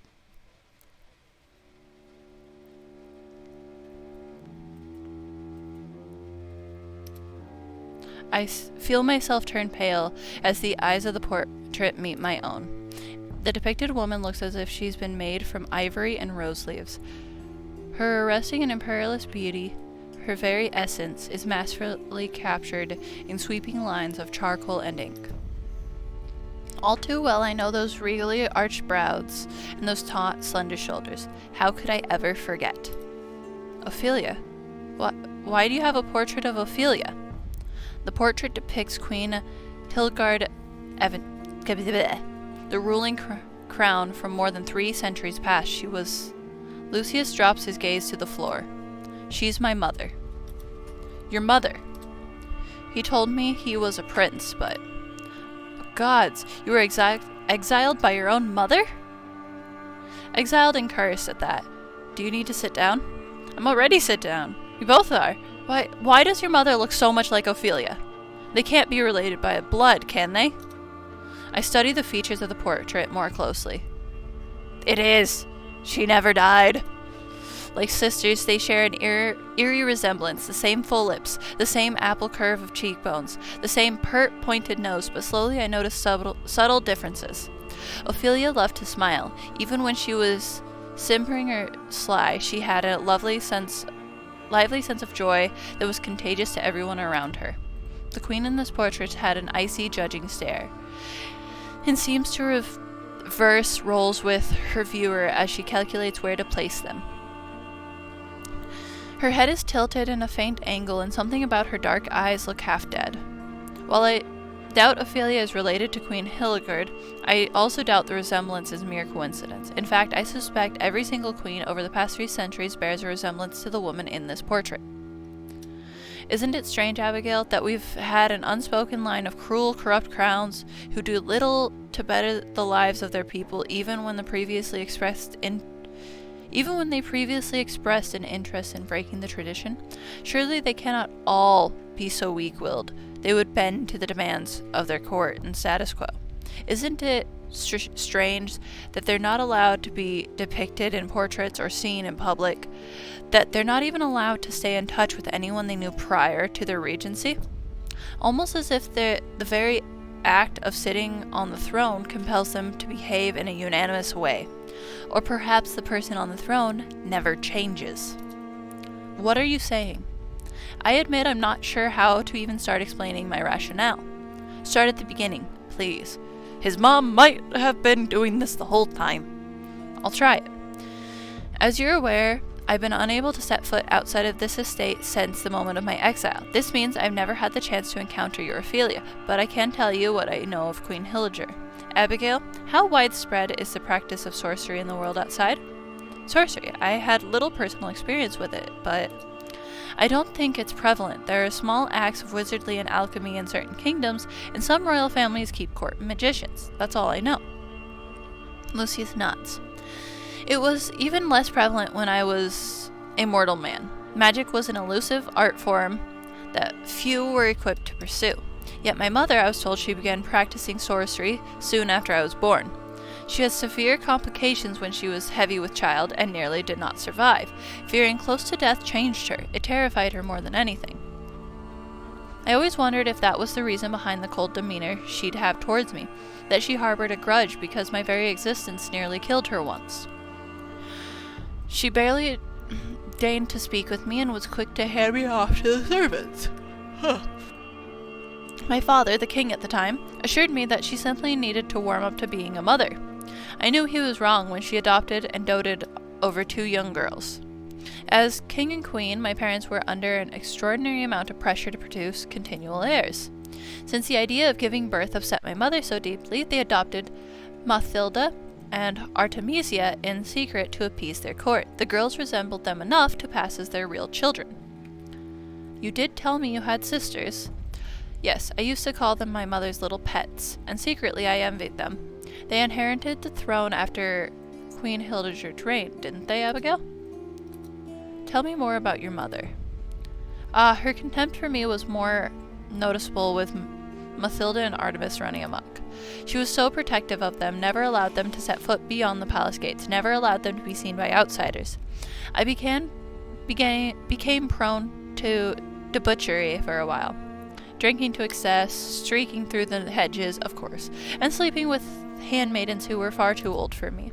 But all these calls for attention were duly ignored, aside from an occasional slap on the wrist from my father. It never hurt. He was a thin, reedy man, and was so easily influenced to submit to the will of others. Easily influenced? You sound like you dislike him, Lucius. No, I should say I never resented him, though I found it difficult to respect him. If he were not the ruler of a nation, such weakness and inertia may have been charming. You've grown up to be very different from him, then. I would hope so. He was far from an aspirational figure in my mind. Now, where was I? You were talking about being prone to debauchery. Sorry. That's right, debauchery. The phrase didn't last long. Phase. When I realized I'd continue to be bereft of attention, not getting attention I desired, All I had left to do was focus on my studies, as there was much to keep me occupied. It was my 20th birthday that one of Queen Hilliger's spells went awry. She buried an entire wing of the palace in a noxious mist. Anyone who breathed in excess withered into a bone-dry corpse, as if all the moisture had been drained from their flesh. Several members of her staff died where they stood, and several more had lifelong complications, difficulty breathing, periodic convulsions, and an eternal itch of the skin. Oh gods, were you all right? He scoffs out a small chuckle. It's a kind thing of you to ask, but I was nowhere near the wing. My celebrations took place in the great hall. I felt the tremor of the spell's impact, even there. Mathilda was fine because she had snuck down to see me, but Queen Hilliger and Artemisia suffered from after effects of the spell. Artemisia had to have her hand amputated. And your mother? Queen Hilliger was bedridden for a long time. My father grew enough of a backbone to forbid the use of magic within the castle walls, and news of this decision devastated her. Back then, I had no idea what she was trying to accomplish. She never spoke to me after all, though I noticed she'd accumulated a collection of tomes and talismans. I had just begun sifting through her materials, trying to make sense of what happened when she called for me. Not for my sisters, not for my father, me. He exhales a shaky breath, and I gave his knee a gentle squeeze. Forgive me, this is a difficult part of my past to relive. This is when things were went irrevocably wrong. I never should have agreed to see her. I should have shown her the same scorn she'd always shown me. She was your mother, Lucius. Even if she'd done something horrifying, I understand why you went to her. Still, if this is a difficult subject for you, no, I need you to know the role I played in this sordid affair, Abigail. How complacent I was in it. Lucius' eyes are racked with such a deep, despairing trepidation that I find myself gripping the cushion for support. Complacent all those years ago, what could he possibly have done that would have such a profound effect on him still? In that case, I'm listening. I'm not sure how this is linked to Ophelia or if Lucius even intends to redirect the conversation to my old friend, but the fact that Queen Hilliger adopted 2 girls who resembled her, something about that detail tugs at me, like the snag of a fish hook in my mind. My sisters, oh how they sobbed at my mother's door, begging for entry. It was just Mathilda at first, but Artemisia joined her the minute she recovered from the amputation. My mother refused to see them, shunned them with the same coldness I knew so well. I thought I would feel satisfied when I pushed past them into the chambers. She had finally refused them and chosen me. It was like I had won something, but those wailing little faces, shiny and stained with snot and tears, there was no satisfaction to be had. I only felt sorry for them. They were eager to idolize her. Yes, heartbreakingly so. My mother's bed was the size of a ship, and she was propped up at its center on a snowdrift of pillows. I remember looking away from her palliant and observing her through the full-length mirror embedded in the wall. Her reflection looked, well, bright-eyed and pink-skinned, better than I'd seen her in recent memory, though her movements were sluggish as she beckoned to me with wide arms and a drowsy smile. Then she held me close and cooed over my height. It felt more like being in the embrace of a distant aunt than a mother, but I cherished that thin guise of matronly affection anyways. I tried to look impassive as she confided in me. She talked at length about her deep-sated fear of death, her lonely toil of trying to overcome it. She dug under her pillows and produced a book, a hideous thing that made my skin crawl. Its cover looked a little too much like it was sewn haphazardly using scraps of human flesh. She refused to let me take a closer look, but she haltingly informed me that she'd traded part of her soul to create it. It was an infernal grimoire. My mother, the queen, had become a full-blooded witch, straight out of a fairy tale. She told me that the mist was a horrendous accident, that she'd only intended to curdle her own bodily functions as a means of achieving immortality. Apparently the spell was disrupted when Artemisia wandered in at an inopportune time, causing the eruption of mist into the wing. Though the power of the grimoire was great, she knew that it was too dangerous and difficult to control. She said that she needed to look into other options. Lucius laughs ruefully. I convinced myself that I had no reason to doubt her, my own mother. Even then, her explanation made no sense, but I surmised that a half-curdled body was a reasonable cause for her bedridden state. She then asked me to assist her in overcoming the affliction of death. She said she could trust no one else, and that she would be glad to share eternity with me once we discovered its secrets. What manner of son would I be if I said no, after she'd finally worked up the courage to bear the contents of her heart? After all this time? The odd sequence of words clicked in place in my head, the words he screamed from the confines of his coffin. You did everything she asked. I did. I leapt at the chance to become her research assistant, her little pet. I lost sleep studying ancient tomes day and night. I used every resource available to me, organizing expeditions, hiring treasure hunters and informants, all to comb through the farthest corners of the earth for the merest sight of eternal life. Queen Hilliger did her part in the research, but her work had to be discreet. We began spending much of her time here, because she was forbidden from practicing sorcery in the main palace. Lucius swings his arm in a slow arc to indicate the surroundings. One sec. Having issues. There we go. Our summer estate, she used to call it. Our mother and son getaway, as if it were a vacation. I stare at him, and then I see the chamber in a different light as I follow the gesture of his arm. It's strange to imagine the estate as anything other than my new home.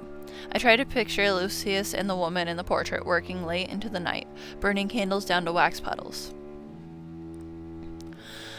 Part of me is anxious to skip this to the story's end, knowing Lucius' fate all too well. However, a much larger part of me needs to hear how it happened.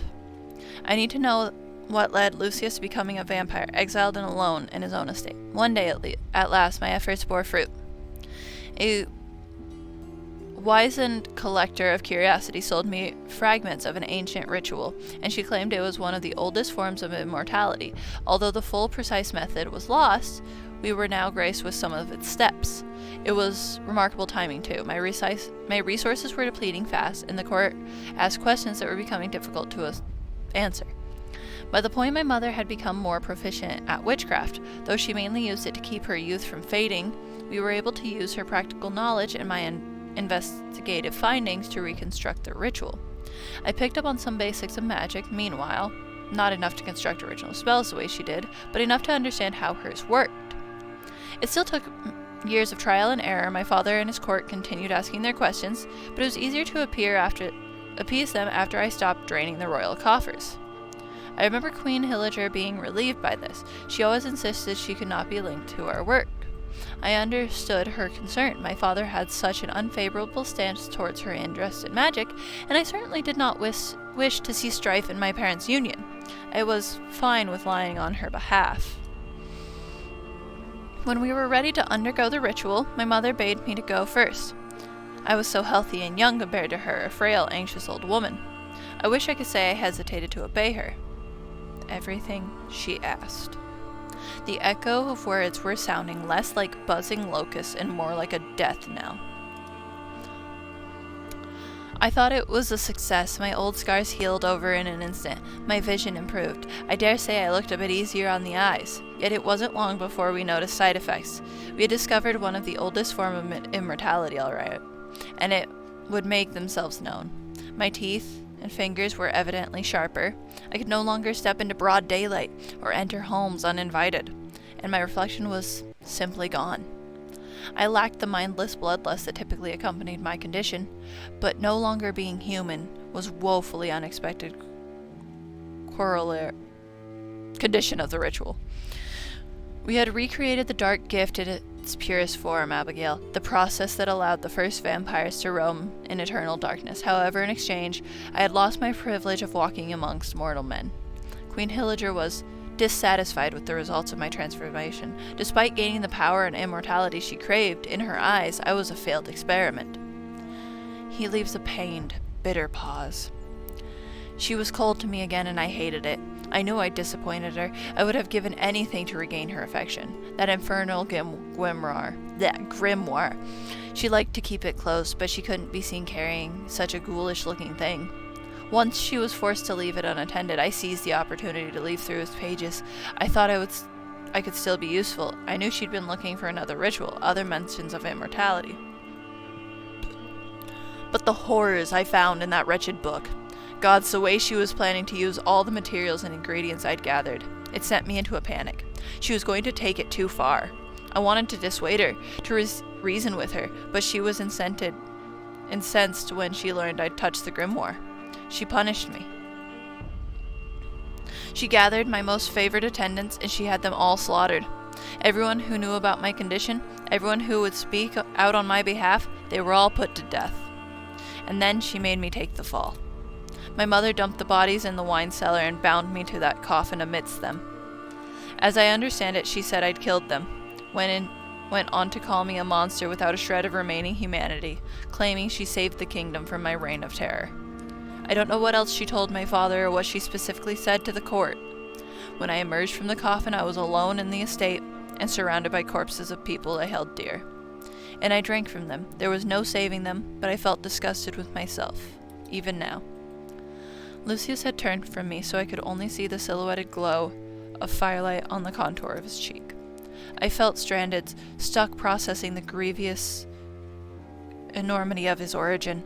The room seemed dimmer and colder as the minutes tick on. I don't know what it was like to have a mother, but I know what it's like to crave someone's approval. I can't say whether or not I would have made the same decisions as Lucius, but being born by Queen Hildegard undeniably sent him on a narrow trajectory. How could I possibly condemn him for this? There was nothing else you could have done, Lucius. Wasn't there? You blame yourself too severely. Your mother, Queen Hildegard. She led me into the darkness, yes, she took me and delved deep into the dark arts, but I bowed my head and I followed. She would not hold such power now if I dared defy her even once. What do you mean now? Lucius glances at me before scowling at the fire, his hands open and close in an uneasy rhythm around the picture frame. Tell me, help me understand. Do you know how my parents died? Every orphan from Nightingale Gardens can recite the names and prominent facts of the royal family. Before I ran away, the matrons managed to drill the knowledge into my skull through stringent repetition and occasionally via whipping switch across their palms. I haven't thought about Illuvian history in a long time, but I can recall it as easily as my fonder memories. His Majesty King Frederick Edgehaven died of an illness. His queen never remarried, and she died of old age. Isn't it that odd? Do you think such an obsession with immortality can simply wither away over time? Because she found another way to stay alive, Abigail. I know it for a fact. The spells she composed in her grimoire were horrific, compelling servitude, summoning demons, hexes, plagues, and of course, consuming the life essence of another person. So she lives on, whispering nefarious plots into the crown's ear like some evil visor. I'm telling you that she sits on the throne still, Abigail. This spell, when concentrated on a single victim, takes everything from them. It steals their energy, their youth, and even their face. Everything until the victim shrivels and collapses, lifeless, leaving only the thief with her new body. Memories rush back in a flash. My performance before the Queen's court. I felt the bile rising in the back of my throat. No. I didn't know it then, but I know it now. Queen Hildegard meant to cast it on my sister and misfired due to the immensity of the grimoire's power. It scared her then, made her back off, made her cold towards her daughters. Only then did she seek an alternative method through me. But oh, I'm certain she kept that consumption spell in mind all the while. Perhaps poor Artemisia wasn't a suitable vessel even after the second attempt years after my exile. Queen Hildegard would have to move on to the spare body, Melisenda. But once Melisenda was spent, she would need another body, and then another, preferably with faces that resembled hers. She was always terribly vain. No, I refused to believe it. I stand and find myself reeling, dizzy from my abrupt change in altitude. Lucius reaches to study me, but I shrug him off. I need my journal. Wait here. I dart out of the room, breathing hard, clasping my hand over my mouth as I try to keep the sensation of sickness from spilling out. I kept the journal underneath my pillow. When I don't have it on hand, it doesn't take me long to retrieve it. My fingers are trembling as I slam my journal before us. Ophelia sent me this journal a month after she left for the palace. Tell me, would your queen wait that long to consume her? Yes. The consumption of a life essence is a gruesome spell, but it was one of her simpler ones. After some refinement, Queen Hildegard no longer needed her grimoire to cast it. It only requires an amount of the victim's hair as a conduit to be carefully collected over a period of time. Abigail, you confirmed it for me when you said it yourself. The woman on the throne was not your Ophelia. I knew this would cause you pain. I didn't want to tell you, but I said I would rather be curious. I said I would rather know the truth. There's a throbbing, quivering ache behind my eyes. My thoughts are crashing together, and it's difficult to string them into coherent words. My tingling skin feels increasingly numb. All I know for certain is that I have no tears left to shed. You didn't know for certain until you met me? My previous guests were either uneducated or thoroughly disinterested in politics. Many of them could not even read. The crown had been careful not to send anyone who would rouse my suspicions, but she was careless when she met you. You're the only one to have known an Illuvian queen prior to her reign, to have seen her before and after she took the throne. And you know just enough Illuvian history to help me complete this dreadful puzzle. Abigail, will you tell me who the crown was after Queen Hildegard? Queen Artemisia Edgehaven. Indeed, did she ever marry? No, she died young and left the throne to her sister. That means Artemisia had no children. What was the name of the sister who ruled after her? Mathilda. Queen Mathilda. She's the one who founded my orphanage. Yes, Nightingale Gardens. Named as such for our father's affinity for songbirds. Not that Mathilda would have spent enough time with her father to have known such a thing. It must have made her very popular indeed when she declared the next crown would be chosen from there. Routinely elevating commoners to nobility, she endeared herself to her people by choosing an orphan girl as a successor. Instead of the numerous eligible candidates of grand dukes and counts, orphan girls would continue to be chosen for as long as the next monarch upholds the custom. Mathilda didn't have any heirs either, did she? To have 3 queens in a row so adverse to childbirth, it's a strange pattern for a kingdom that once devoutly emphasized divine birthright. Lucius. And I expect all the queens after them remained childless and unmarried, am I wrong?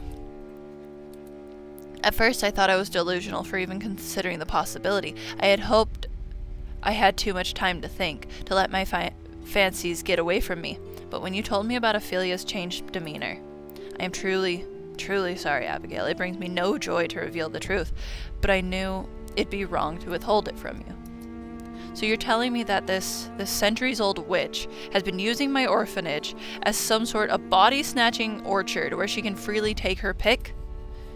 All that bullshit about guaranteeing us a place in high society, all a front so the queen could secure someone who looked similar to herself? That Ophelia wasn't selected for her intelligence or for any of her virtues, but so she could be sacrificed for the queen to wear her face? It's too horrible to accept. My hands curl into trembling fists, my nails dig deep. Half moon gouges into my palms. The anger crackling through my bones is as ridiculous as it is unbearable. My emotions are useless and fervid, like a bonfire caught under a downpour. The throbbing ache behind my eyes feels incredibly hollow. Ophelia is dead then. She lived on only in my thoughts because that thing murdered her and took her place. I feel like the biggest fool in the lands. No, Abigail. Am I not? I spent so long feeling sorry for myself, so long missing her and crying like a child, and all this time she was never even alive to know it. What did she ever do to deserve such a fate? Why her? Lucius gives me a long, pained look. We both know the reason. Neither of us wishes to voice it out loud. as if the senseless tragedy caused by a self-serving witch would hurt less this way. I let out a bitter, mirthless laugh, pressing my palms against my eyes. To think I'll never see her again. Not the real her, I correct myself quietly. Abigail. Abigail, look at me. Lucius sets the portrait down, shifting to kneel before me and catch my gaze, but I can't even meet him halfway. My vision is swimming pitch black at the edges as I glare at the portrait with newfound hatred. It stares back at me with those dead eyes, dark and domineering. This wretched woman, this witch stole Ophelia from me. She stole the throne from her own son, and if she isn't stopped, she'll go on to steal the futures of countless more girls. But what can I possibly do to stop her now? This humiliating powerlessness makes me realize why Lucius tore the drawings to shred. I'm tempted to seize it and launch it right into the fireplace myself. Could I have helped her escape if I knew the truth sooner? Is there anything I could have done to save Ophelia? Does anyone know how much evil this woman has inflicted on her own kingdom, aside from the vampire prince she'd forsaken? Lucius gingerly takes my hand in his own, but I'm too numb to reciprocate. The artist took great pains to draw attention to her loathsome face. Did Gillian know how vile of a beast he'd captured on parchment when he rendered her likeness? He knew she was my mother, and that she was the one who banished me, but never learned the full context. You are the only one I've trusted enough to... He trails off, perhaps second-guessing his decision to confide in me. Part of me wants to smile for him, even though it will waver, to soothe him, even though my voice will crack, but I'm still unable to tear my eyes from the portrait. The delicate lace trim on the dress, the gemstones on the queen's crown, have been smudged, but her pendant was carefully carved into the parchment with dark, determined lines. I squint harder at it. How hadn't I noticed it before? Keep safe. What? This symbol, Lucius. What is the meaning of this symbol? I reached for the portrait, then think better of it. Flip open my songwriting journal for him. There, on the first page beneath the leather-bound cover, is a red ink design that matches its charcoal counterpart, the bejeweled pendant encircled by the knotted half-wreath of thorns. What? Lucius lurches as if he means to stand, but bends back down to study my journal with increasing agitation. What? It can't be. His eyes are wide and darting as he looks at me, caught attention between pleading and thoroughly rattled. Abigail, can I take a closer look? My throat clenches tight with instinctive apprehension. I've never allowed anyone to look at my journal. Touching has been completely out of the question, but I need to know the truth, and I want to trust him. Go back and click twice. All these years of keeping the journal safe, of keeping myself safe, I wonder if I've been waiting for the reckoning of this very moment. With wordless reluctance, I place the book in his waiting hands. Lucius immediately stands, pacing, holding it with uneasy reverence. He turns its pages more hastily by the second. Why do you even have this? You've written all over the damn thing. He tangles his fingers through his hairline, leaving frayed, frazzled strands in his wake as he flips back the inside cover. Lucius faces me with a mystified scowl. The symbol. It's the symbol of her pact. The deal the queen made when she sacrificed part of her soul to augment her magical prowess, to make this. He shuts the book and holds it up, shaking it with grave emphasis. Her infernal grimoire. But the cover is different. Why is the cover different? What happened to it? And you took it everywhere, Abigail. Through mud and prison cells and tavern brawls? Good heavens, you had it with you when you performed before my mother? Wait, what? Slow down. How could it be the same grimoire? It's completely blank, other than Ophelia's note to keep safe. Or to keep myself safe. I was never quite sure which. Lucius humors me by re-examining the inside cover of the book. After a moment, he scoffs out loud. Then he begins to laugh, deflating beside me on the velvet the chair. He laughs and laughs, his sagged shoulders quaking with bone-weary hysteria. The fates are terribly fickle, aren't they?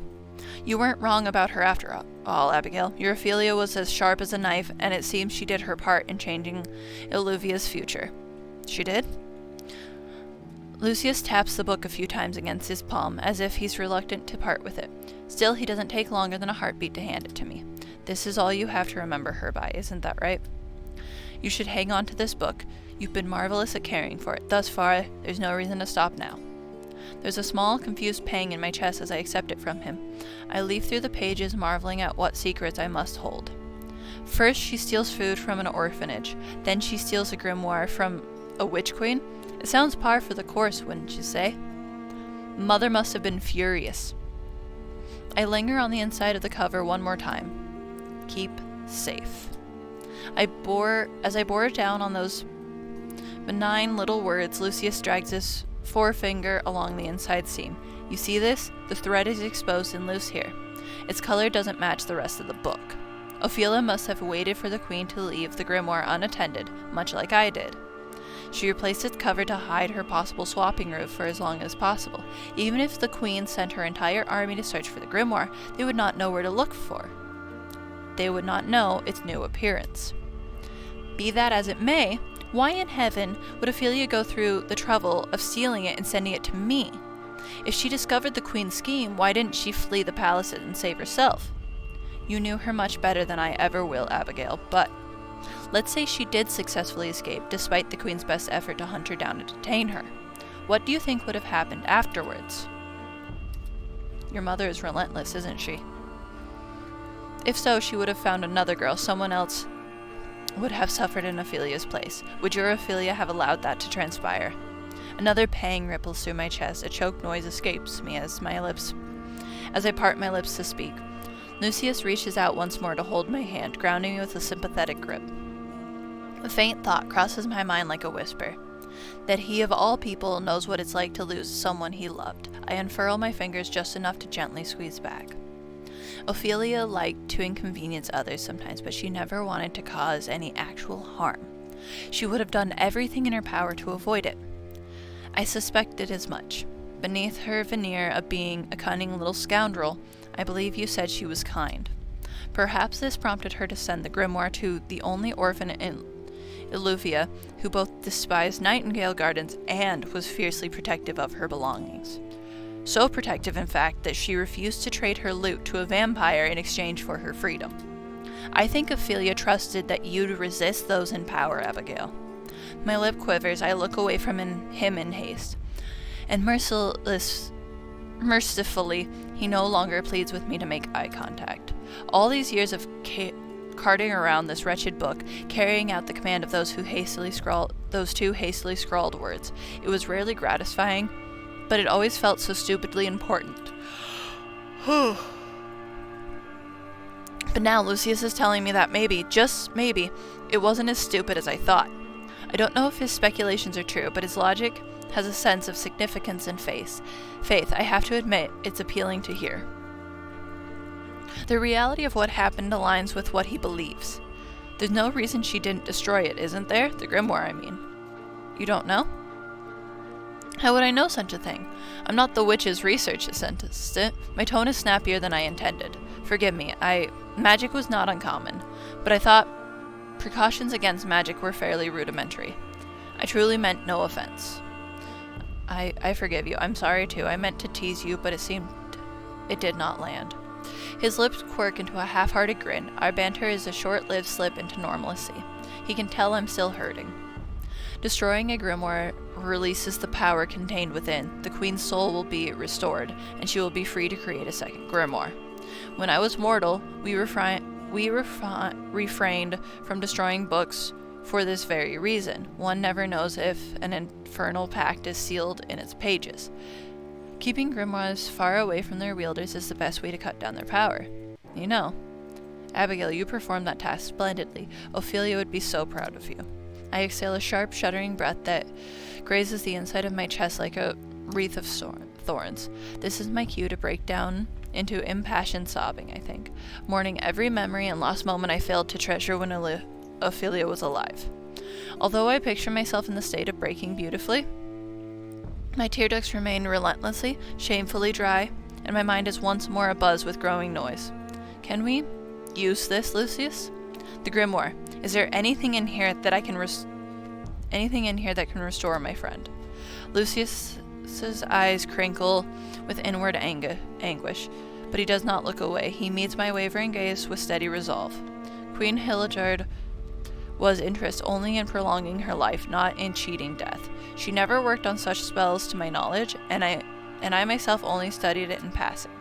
Last I heard, necromancy is a ghastly, unrewarding art form. You can restore one's body, but a spirit, once departed, is lost for good. I see. I suppose Ophelia wouldn't want to come back anyways, not if it means losing an integral part of who she was. That's what I need to tell myself if I want to move on. What would be the point of reanimating a corpse if I didn't have her in it? In my own way, I already mourned her the day that she left the orphanage. Perhaps some part of me never stopped. Still, it's crushing to accept that this loss is a permanent one. Lucius watches me for a while, shoulders slumped. Abigail, if I may offer a rather more selfish suggestion, there are other spells we may use to our benefit. Lucius hesitates before carefully correcting himself. To my benefit. Even now he's exercising restraint, folding his arms against his chest with humility when he'd embraced me with such passion not so long ago. It reminds me of how he kept his distance at the start of my stay, and in an alarming deduction I realize that he's holding himself back out of consideration for me. Both then and now he wanted me to feel safe enough to say no. I was afraid he would hurt me when I first met him. My biases formed by the outside world ensured I would fear him when I met him. I was so afraid that he would hurt me that I felt little desire to understand him. Yet now I know him, I'm beginning to suspect that my feelings for him border on violent admiration. There is no better antidote to fear than that. My heart remains heavy. I expect it will remain for some time, but somehow, at the same time, it is full to bursting as I lean closer to him. I can feel his lashes against my brow as our foreheads softly meet. Abigail?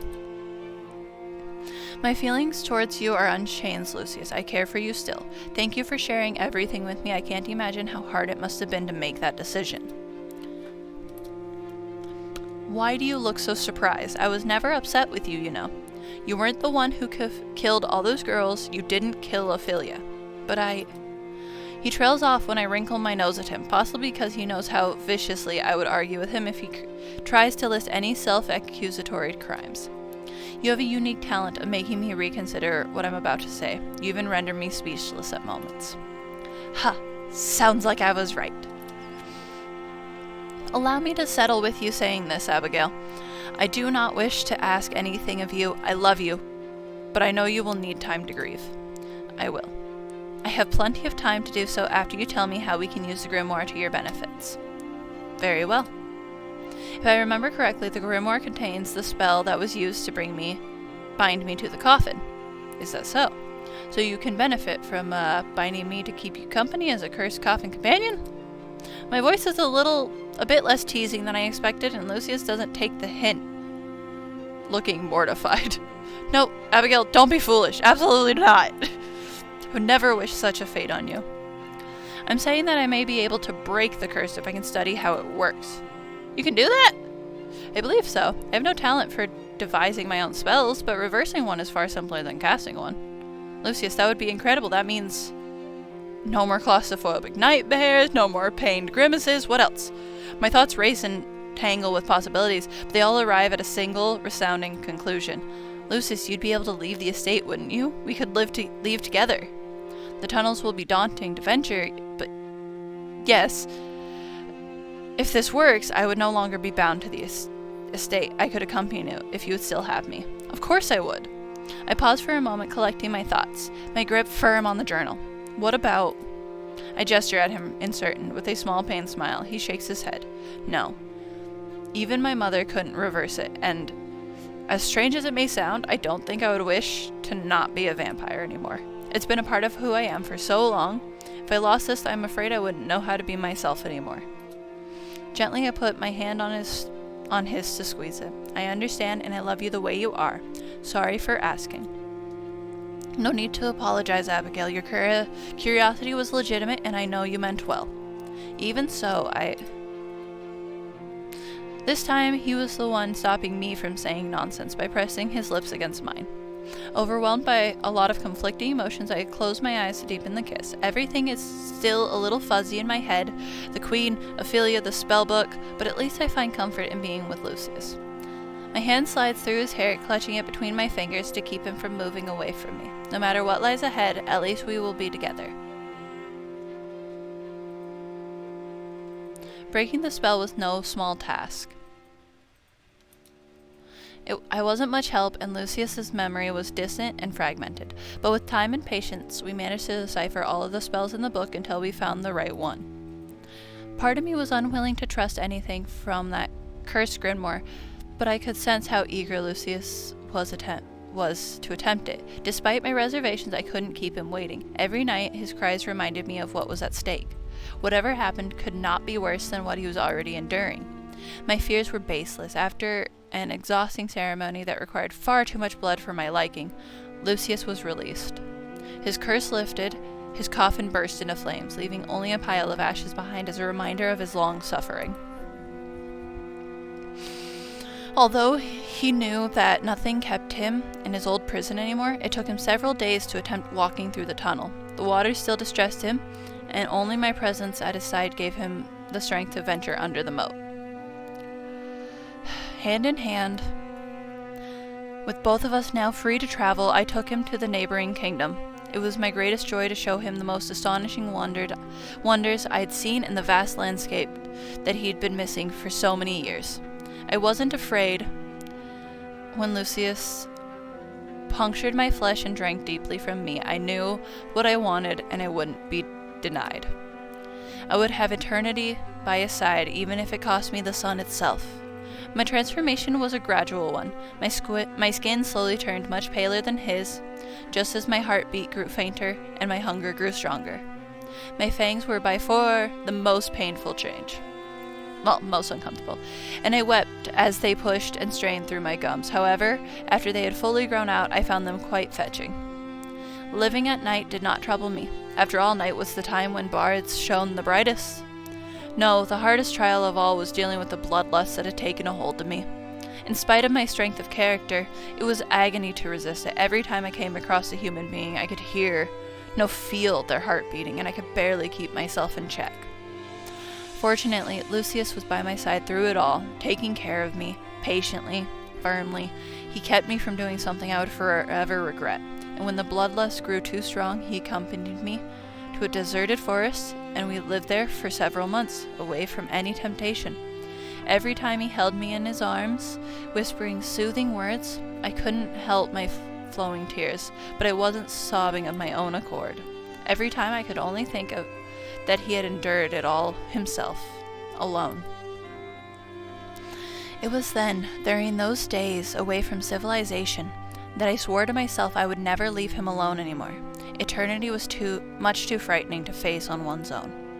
In time, I managed to get that other part of me under control, and we were able to resume our travels.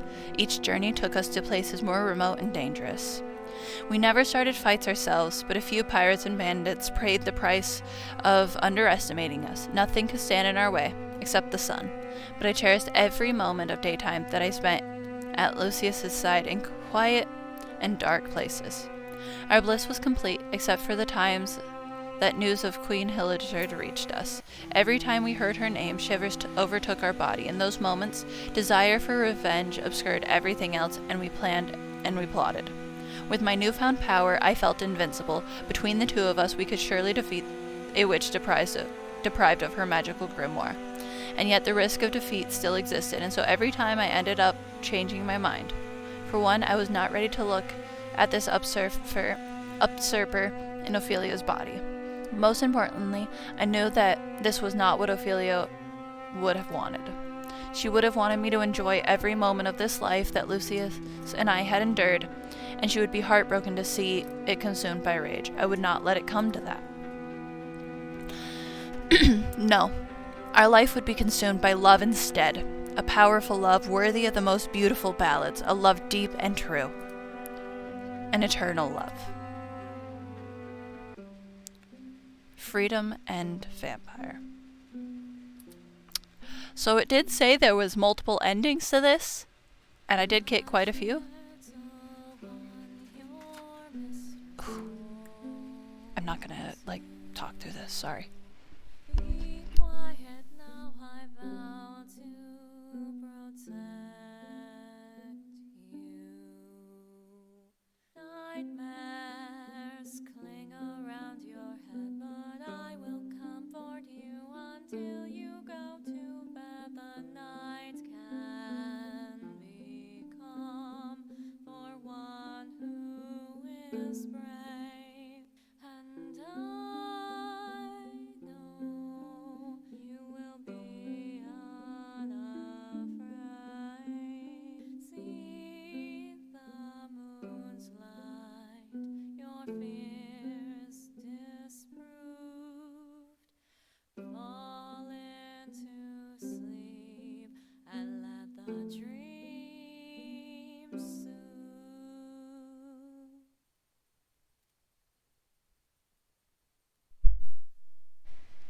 Okay, I think that might be another game by them. I do not know. Neat. Okay, and so there is different things. Like, so if I loaded, I could go through different slots, but return. And that was Ballads at Midnight. Give me just a moment, guys.